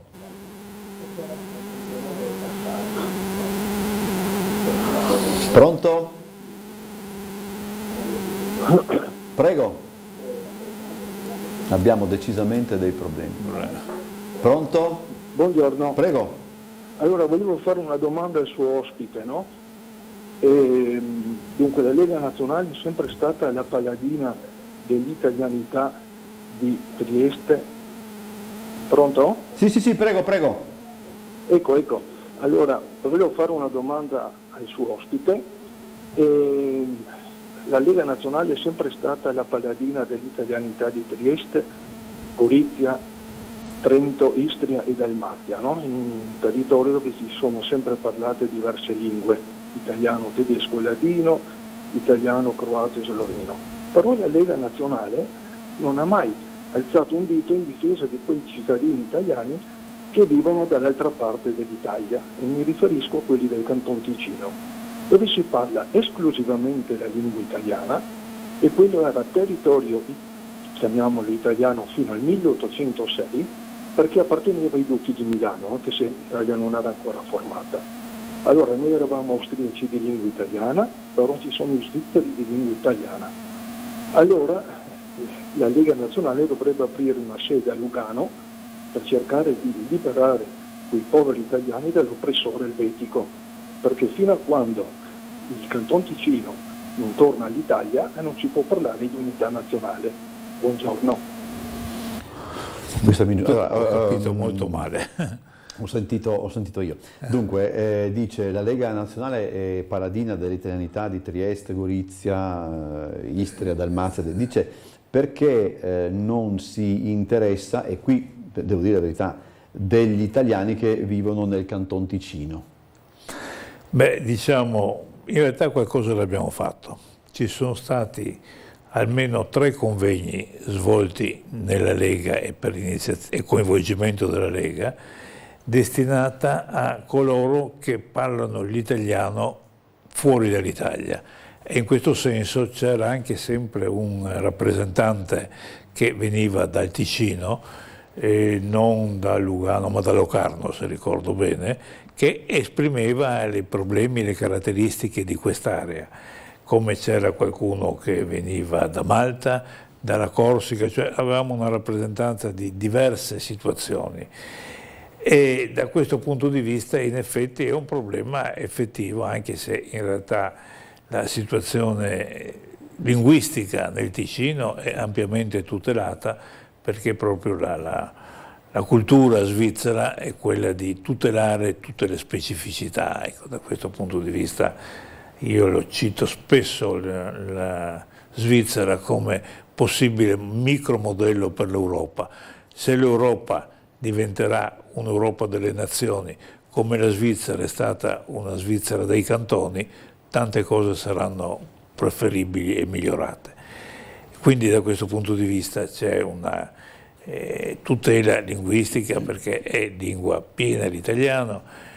Tra l'altro io ho vissuto per alcuni anni a Lugano e devo dire che è stata un'esperienza splendida, perché era in realtà un vivere in Italia, perché la società è italiana al 100%, il Ticino è quella parte di Lombardia che è diventata svizzera prima che il resto della Lombardia diventi Italia.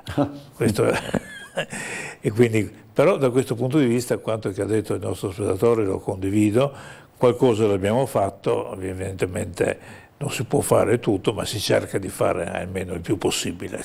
Mi consenta, perché è una battuta storica del cinema, e poi c'è questa battuta di Orson Welles nel Terzo Uomo, che dice: in Italia nel Cinquecento ci sono stati i Borgia e quindi lotte, assassini, lotte di potere, eccetera, però c'è stato anche Leonardo, Michelangelo, Raffaello.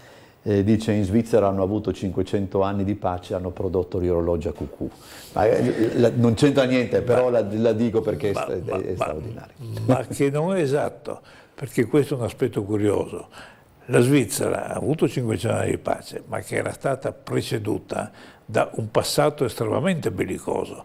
Gli svizzeri erano i combattenti in tutta Europa, gli svizzeri e gli svedesi. Questo è un percorso parallelo che forse meriterebbe analizzarlo. Sentiamo la telefonata, alla quale, dico subito, risponderemo dopo la prima pubblicità di questo terzo blocco. Buongiorno.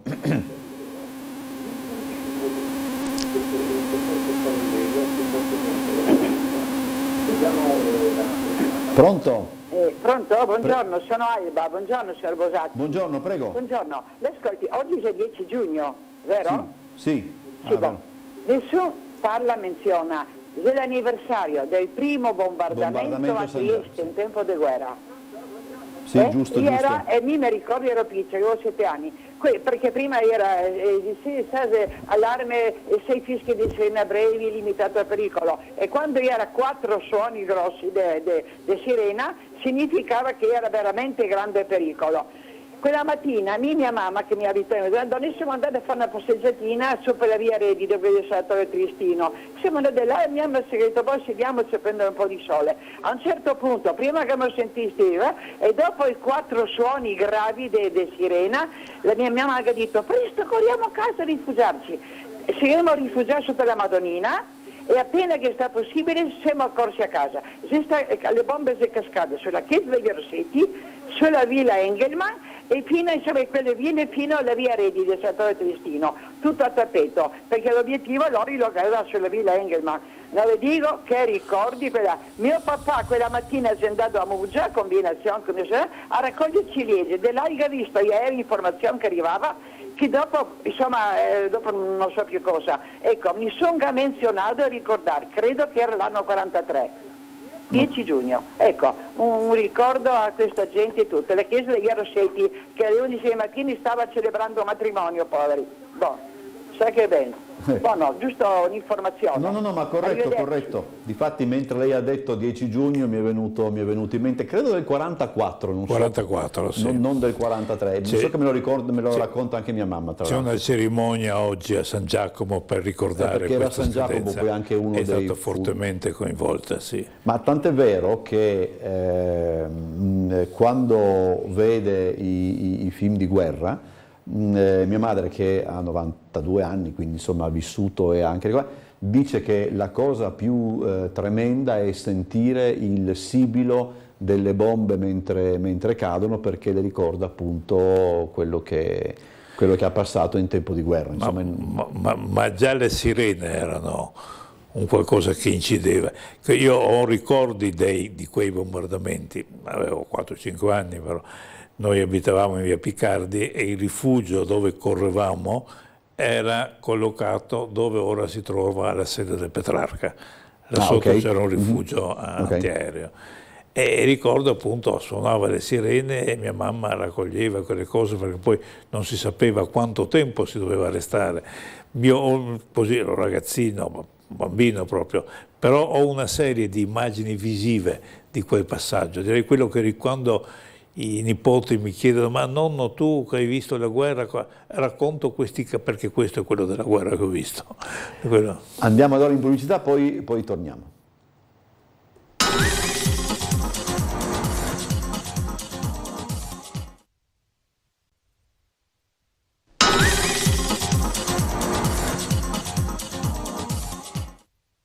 Allora, eccoci ancora in compagnia di Paolo Sardos Albertini, presidente della Lega Nazionale. Allora, che cosa accade il 12 giugno del 45? Nel senso, come si arrivò, mettiamola così, più corretta come domanda, al 12 giugno del 45? Beh, il percorso forse è un po' difficile da ricostruire.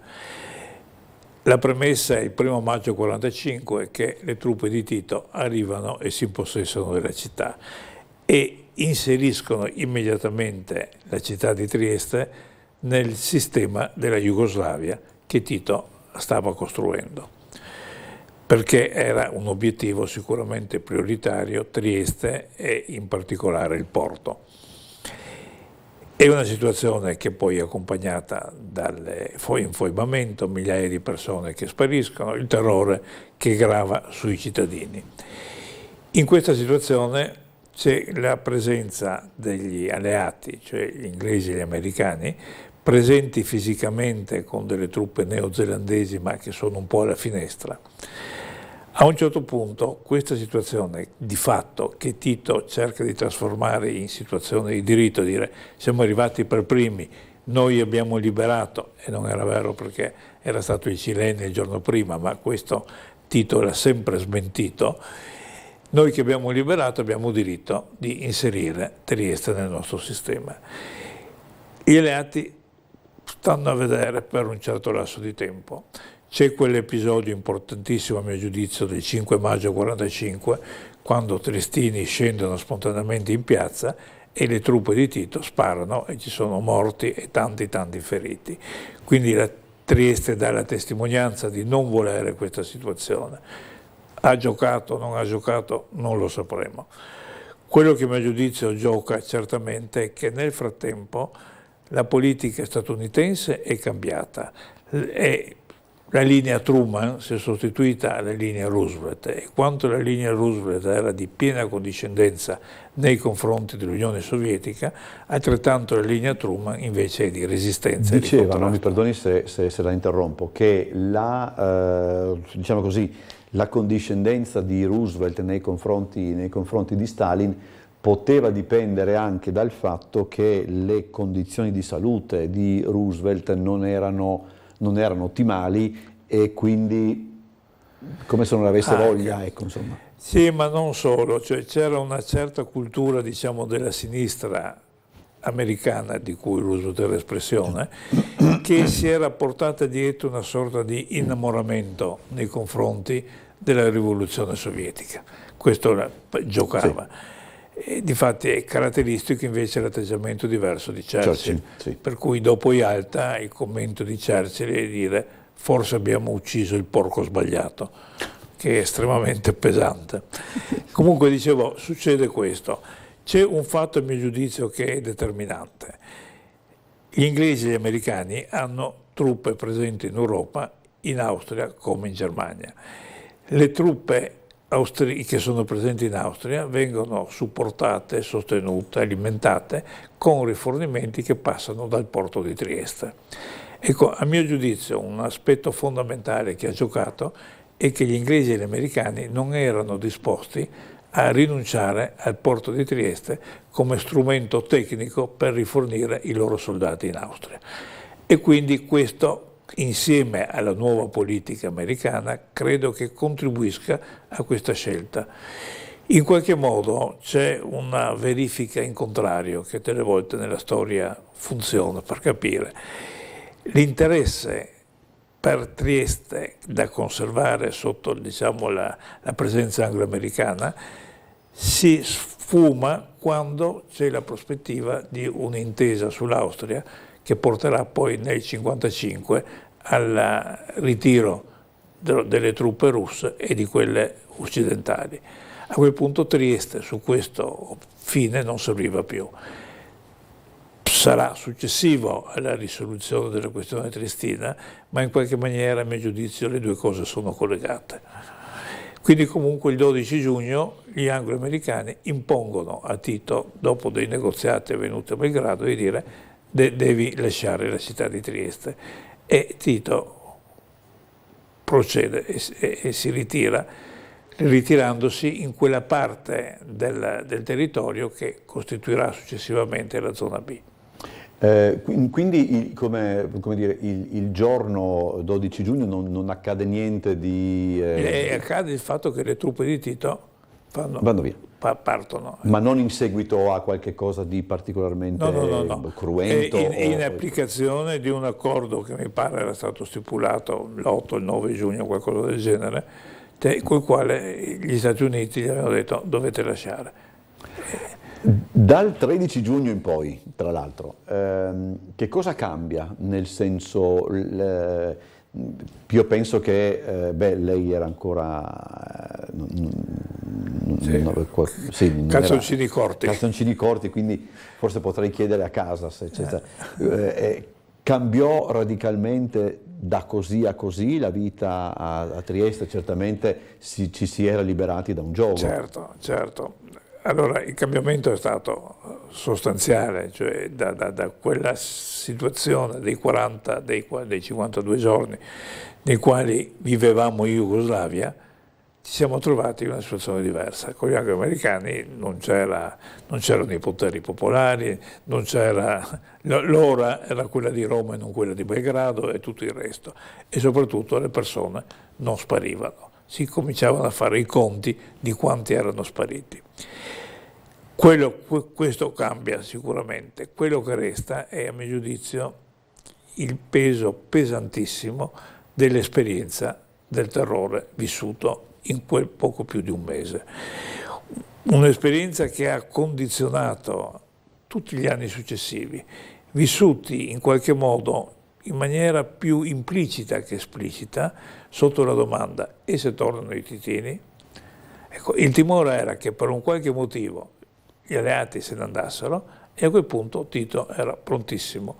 C'è stato anzi un tentativo nel 1947 dove Tito ha pensato a un colpo di mano, lui si richiamava all'impresa d'Annunziana sul fiume, voleva fare un qualcosa del genere su Trieste, e la prima brigata proletaria ha anche superato il confine.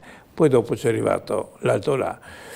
Stava nel frattempo maturando la rottura con Stalin, e a quel punto, quando è avvenuto questo, Tito non ha accantonato Trieste come obiettivo, ma ha dovuto in qualche maniera metterlo nel frigo, perché era talmente con l'incubo che l'Armata Rossa entrasse in Jugoslavia che non voleva correre rischi. Ritornerà di attualità la questione Trieste per Tito quando Stalin muore nel 1953. Quindi in realtà questo è determinante. In questa fase il rapporto con Stalin è ancora pienamente funzionale, ma è che Stalin ha una impostazione nei confronti degli anglo-americani, delle potenze occidentali, decisamente non aggressiva, tutt'altro.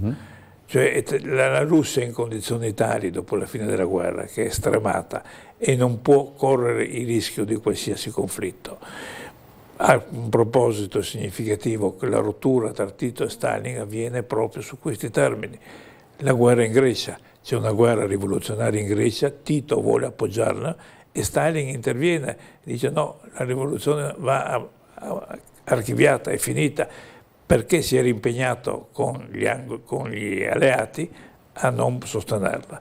Quindi tra la rivoluzione sostenuta da Tito e l'impegno con gli alleati, Stalin privilegia questo a costo di perdere la Jugoslavia. Quindi questa era la posizione di Stalin. È anche indicativo che lo scontro unico nel quale si troverà coinvolto il mondo successivamente è quello in Corea, sì. Dove Stalin c'entra poco niente, è più spettatore che protagonista, proprio perché in realtà lo sforzo, il dissanguamento bellico dell'Unione Sovietica era tale che Stalin non poteva pensare più a nessun impegno militare, ma concentrarsi tutto nella ricostruzione. Curiosamente era diventato uomo di pace, di necessità, più di qualsiasi altro. Allora andiamo in pubblicità, poi torniamo a parlare perché gli spunti sono parecchi, non ultimo il fatto che questo novembre si commemoreranno i 70 anni dei fatti, dei moti del 53. Dopo la pubblicità parliamo anche di questo.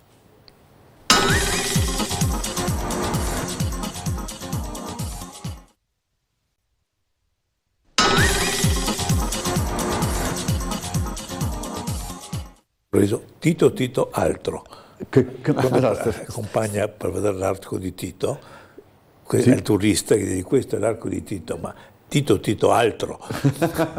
Stavo parlando con il presidente della Lega Nazionale Paolo Saldros Albertini di come magari certe espressioni anche di un certo cinema popolare, nella fattispecie la battuta di Totò "ho fatto il militare a Cuneo", oppure anche "sono andato in Carso", eccetera, abbiano un significato molto che va oltre lo specifico filmico, ma raccontano delle cose del nostro paese. Allora, c'è un salto, Presidente, dal giugno del 45 al 53, cioè nel senso la città si andava progressivamente preparando al ritorno definitivo all'Italia oppure no? C'è una telefonata, sentiamo allora prima la telefonata e poi eventualmente ragioniamo in tal senso. Buongiorno.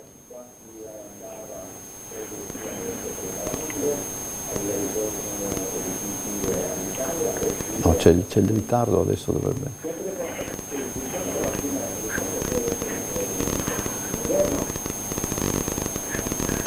Pronto? Pronto? Prego, buongiorno. Buongiorno, io chiamo per un ringraziamento al signor Saldros Albertini perché... Pronto? Prego, vada avanti signora. Sono in linea? Sì, vada avanti.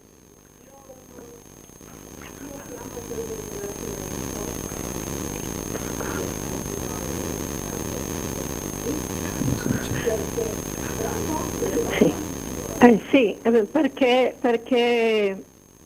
lui ricorderà sicuramente, ho frequentato la Lega Nazionale che faceva il doposcuola vicino al cimitero e questo non me lo sono dimenticato e so che lui si ricorderà di questo. È tutto qui? Ok, allora chiudiamo anche perché c'è un problema anche c'è un ritardo enorme, sento, quindi per favore abbassate il volume del televisore, non so più come muovermi con queste cose. Penso sia piacevole anche non sentire... Ringrazio per il ringraziamento, in effetti però in qualche maniera si collega con la domanda che mi ha fatto lei, cioè quegli anni sono stati anni sicuramente sereni perché c'era un ordine pubblico garantito, tranquillo, le cose andavano come se fosse normale. C'era sicuramente anche una situazione economica per certi versi facilitata dalla presenza anglo-americana, ma nell'insieme una situazione pesante. Il ricordo del doposcuola In quella fase la Lega Nazionale ha avuto un impegno fortissimo nel sostenere la possibilità per tante famiglie di far studiare i propri figli. Davamo i libri gratis, incomodato, davamo nei doposcuola, assistenza, cioè questo aspetto sociale era molto presente perché c'era molto bisogno. Ma soprattutto era una fase nella quale quello a cui ho accennato prima era molto presente, il timore per questa precarietà. Eravamo in una fase precaria, apparentemente tutto sembrava tranquillo, accettabile, ma la precarietà era tanta. E la precarietà era sostanzialmente questa: se ne vanno via, cosa succede di noi? In qualche modo il 53 esprime questo stato d'animo di fronte alla percezione che Tito aveva delle nuove mire su Trieste proprio perché aveva chiuso la partita con l'Armata Rossa. Quel timore di queste nuove mire aveva preoccupato fortemente i triestini. L'altra percezione che gli anglo-americani avessero dei motivi per andarsene fa sì che Trieste testimonia col sangue questa sua scelta, come lo aveva fatto nel 1945. Ma quando finalmente la soluzione arriva e arrivano le truppe italiane a Trieste, quelle scene di commozione travolgente che sono testimoniate da tutte le immagini di quelle giornate esprimono proprio questo stato d'animo. Possiamo uscire da questa paura perché finalmente ci sono i nostri soldati. Non c'è il pericolo che si prendano, ci sono i nostri soldati. E questo della paura è in realtà, abbiamo avuto ieri in Lega la presentazione di un libro di Mario Ravalico dedicato al Beato Bonifacio, un libro molto bello, documentato, accurato, dove risulta con assoluta evidenza come le ricerche fatte da Mario Ravalico in Istria, sul luogo dove è stato assassinato Don Bonifacio. Bonifacio è assassinato nel settembre del 1946. Queste sono ricerche svolte nel 2014, 16, anche recentemente, si scontrino con una resistenza fortissima perché le persone non parlano. Perché? Ma è meglio no. Il terrore è una bestia terribile, resta nell'animo delle persone per decenni e decenni. In Istria ancora ci si confronta con quel terrore. E a Trieste in qualche modo nel 1954 ci si libera da quel terrore, che era latente, non era esplicito ma era latente. Sentiamo la telefonata. Buongiorno. Buongiorno, qua c'è Gianni che parla. Buongiorno signor Gianni. Buongiorno, volevo dire al signor, prima di tutto, al signor Albertini, si senti? Sì, prego.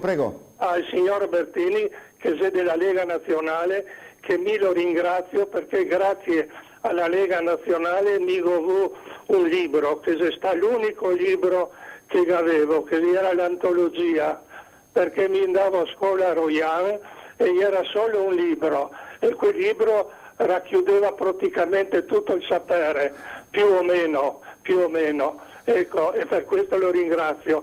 Ma volevo, e anche mi ricordo che mio papà portò a casa qualche chilo di zucchero che aveva, questo non mi posso dimenticare. Dopo volevo dire che essendo più vecchio di voi, l'ho passato tutto quel che adesso lei la sta raccontando, ma volevo fare un dire solo una roba, che a Trieste il 10 giugno era oltre 500 morti e tanti di questi a San Giacomo, in via Rossetti, e la chiesa si sta buttata giù, come che tutti sapete, ma la signora mi ha preceduto perché mi non arrivavo a fare il telefono. Ma mi voglio parlare di un'altra roba. Il 10 giugno c'è stata l'apertura del 1843 del lapidario triestino. Era il 10 giugno che lo ha fatto Piero Candler, perché povero Rossetti è morto 7 mesi prima, perché lui era il fautore del lapidario.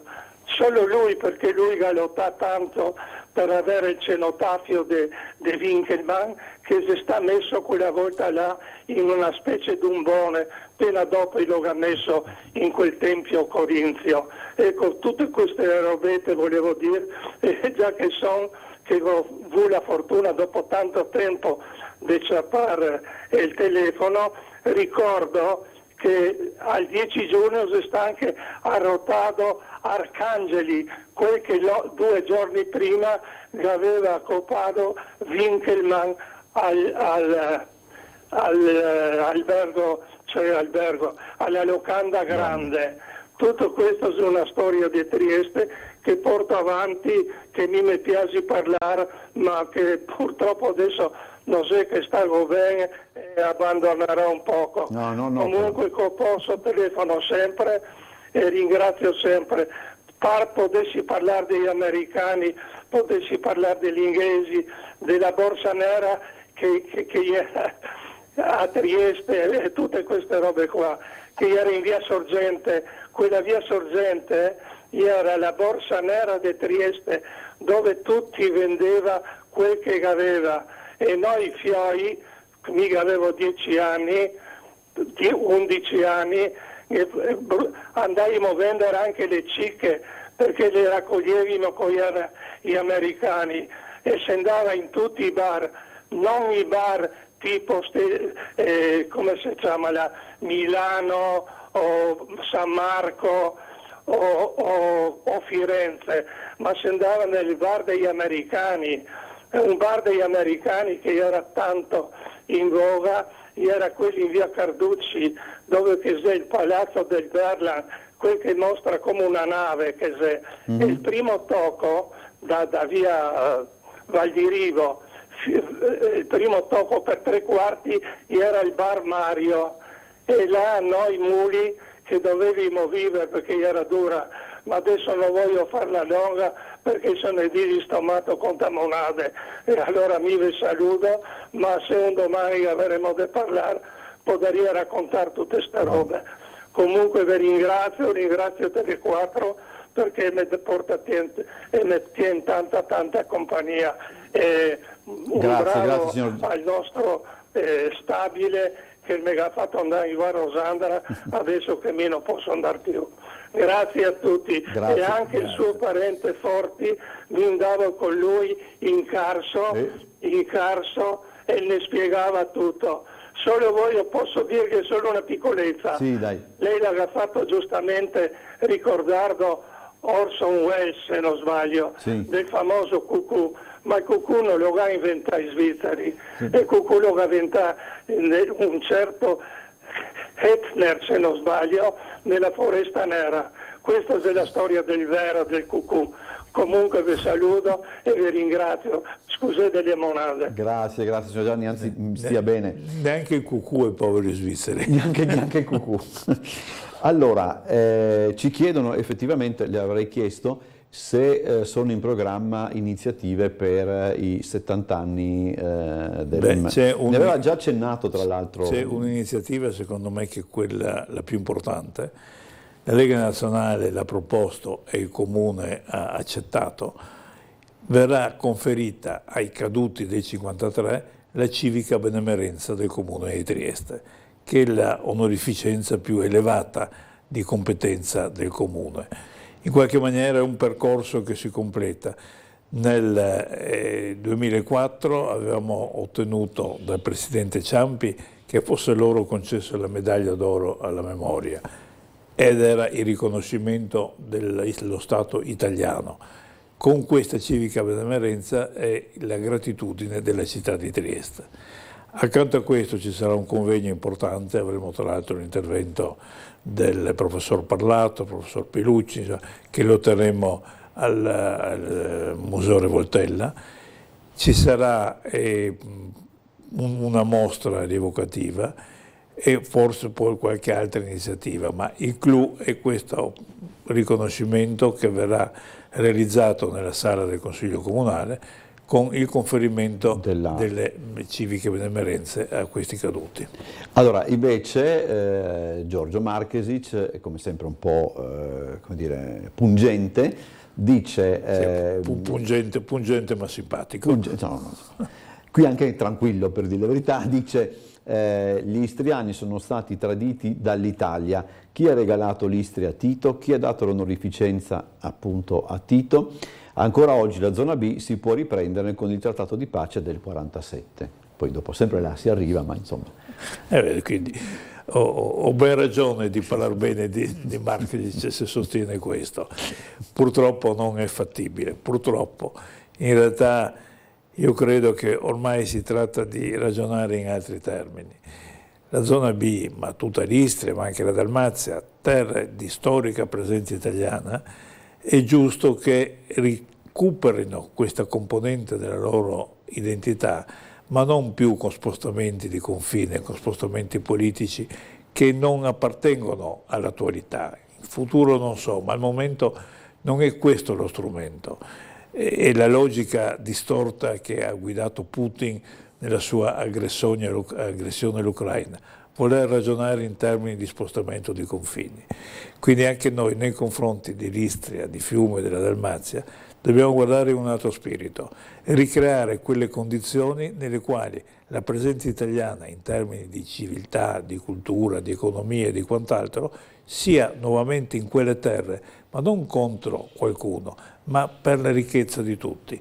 E questo, a mio giudizio, in realtà sta già verificandosi. Ecco, se io cerco di ricreare qual era il rapporto con Istria, Fiume e Dalmazia negli anni 70, c'era un muro. Sì. Questo muro non esiste più. È sostituito da una presenza basata sulla normalità, sui buoni rapporti, sul fatto che scopriamo che ci sono state cose che ci dividevano, ma ci sono tante altre che possono unirsi e che il futuro può essere questo.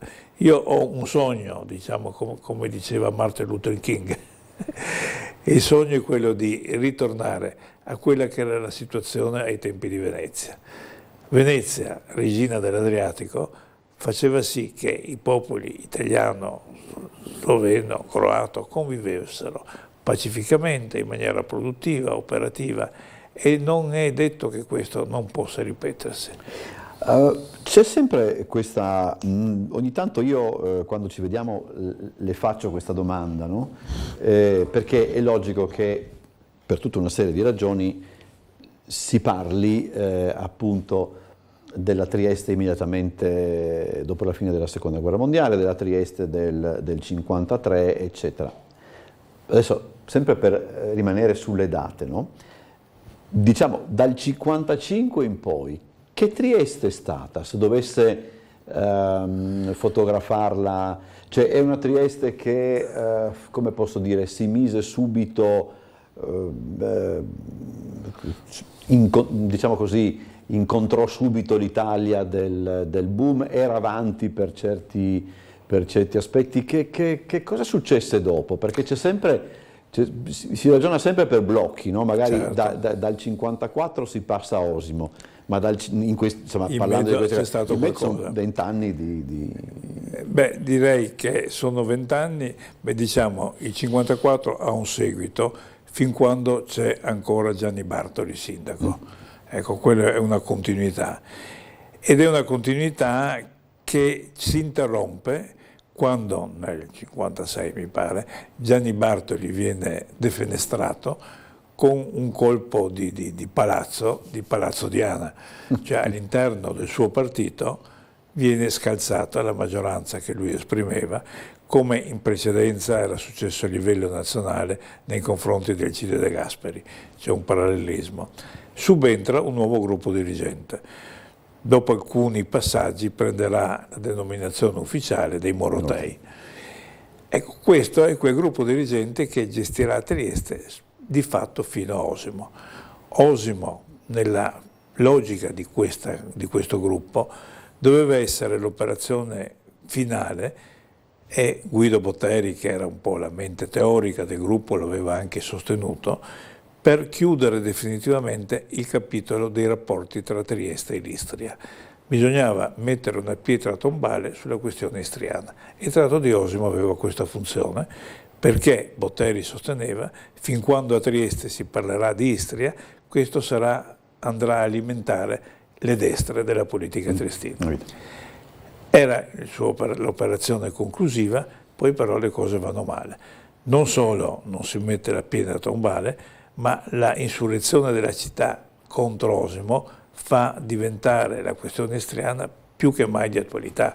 Se andiamo a vedere la stampa, si parla di Istria molto più dopo Osimo che prima di Osimo. Quel periodo era caratterizzato quindi da questa scelta politica, che era una scelta politica per un verso, ripeto, finalizzata a non parlare di Istria, per un altro verso a una scelta di decisa proiezione verso la Jugoslavia e verso la Slovenia. In qualche modo i rapporti con Slovenia e Jugoslavia erano il modo col quale il gruppo Moroteo concretizzava l'apertura a sinistra portata avanti a livello nazionale. Ecco. E quindi questa era la proiezione. E in questi termini era un tagliare con tutta la tradizione liberal nazionale della città, anzi per Botteri il liberal nazionalismo era dichiaratamente il nemico da sconfiggere. Osimo ha rovesciato completamente. La reazione di Trieste dopo Osimo ha fatto riemergere una Trieste pienamente liberal nazionale con Cecovini e con tutto quanto ne è derivato. Sentiamo la telefonata che è in linea, buongiorno. Buongiorno. Prego. In linea? Sì, buongiorno.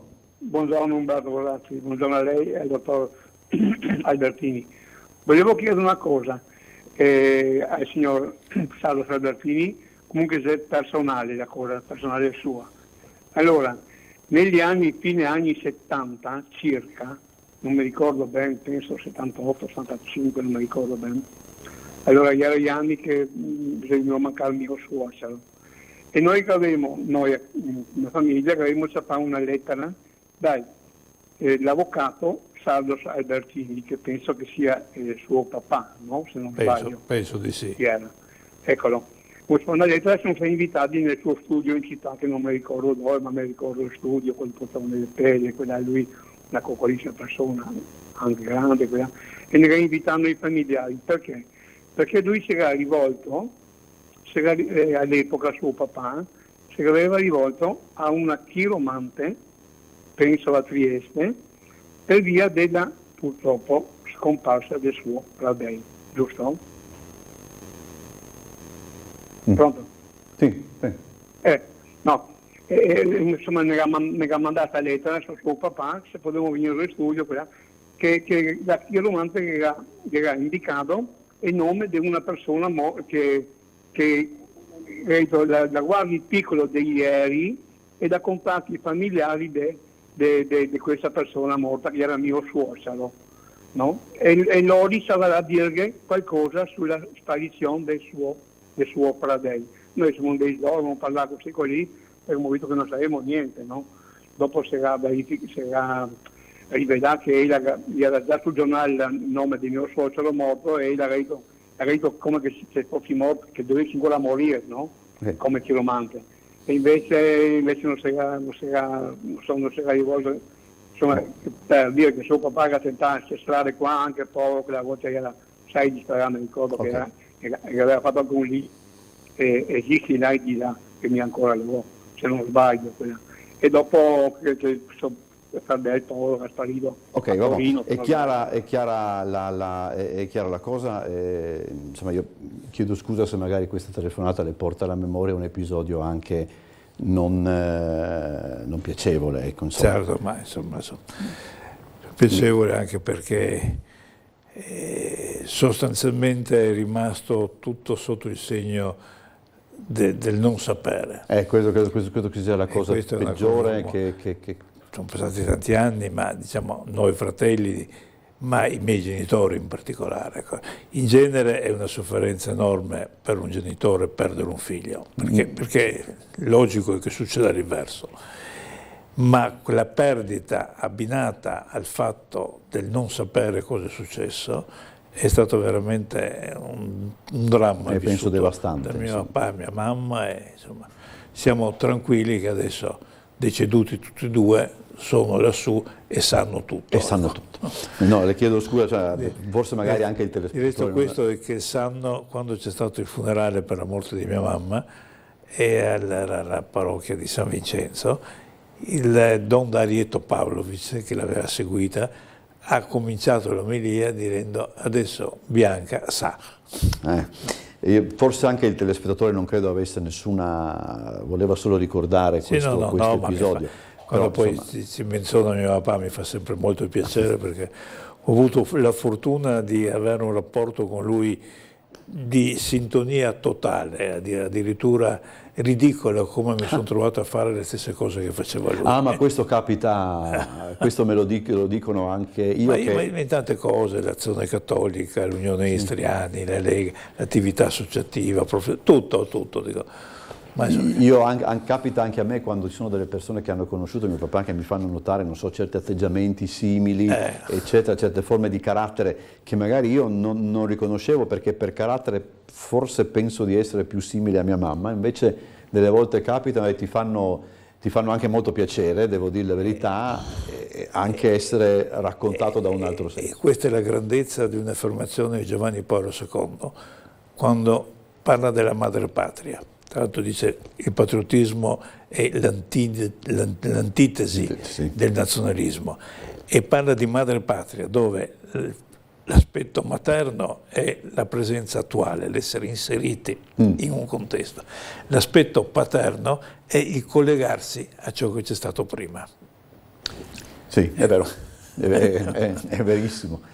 Allora, chiudiamo questa puntata. Io ringrazio il Presidente della Lega Nazionale Paolo Sardo Salbertini, che è sempre molto disponibile nei nostri confronti. Ringrazio anche l'ospite precedente Giorgia Kakovic, ringrazio i telespettatori, chiedo scusa ancora per questi inconvenienti che riguardano le telefonate, che cerchiamo assolutamente di rimediare. Vi do appuntamento per quanto concerne Sveglia Trieste a sabato. Ricordatevi che è a sabato, a lunedì, ricordatevi che dal lunedì al venerdì noi abbiamo anche i collegamenti esterni all'interno di Sveglia Trieste. Grazie a tutti, passate un buon fine settimana e una buona domenica. Grazie. Ok.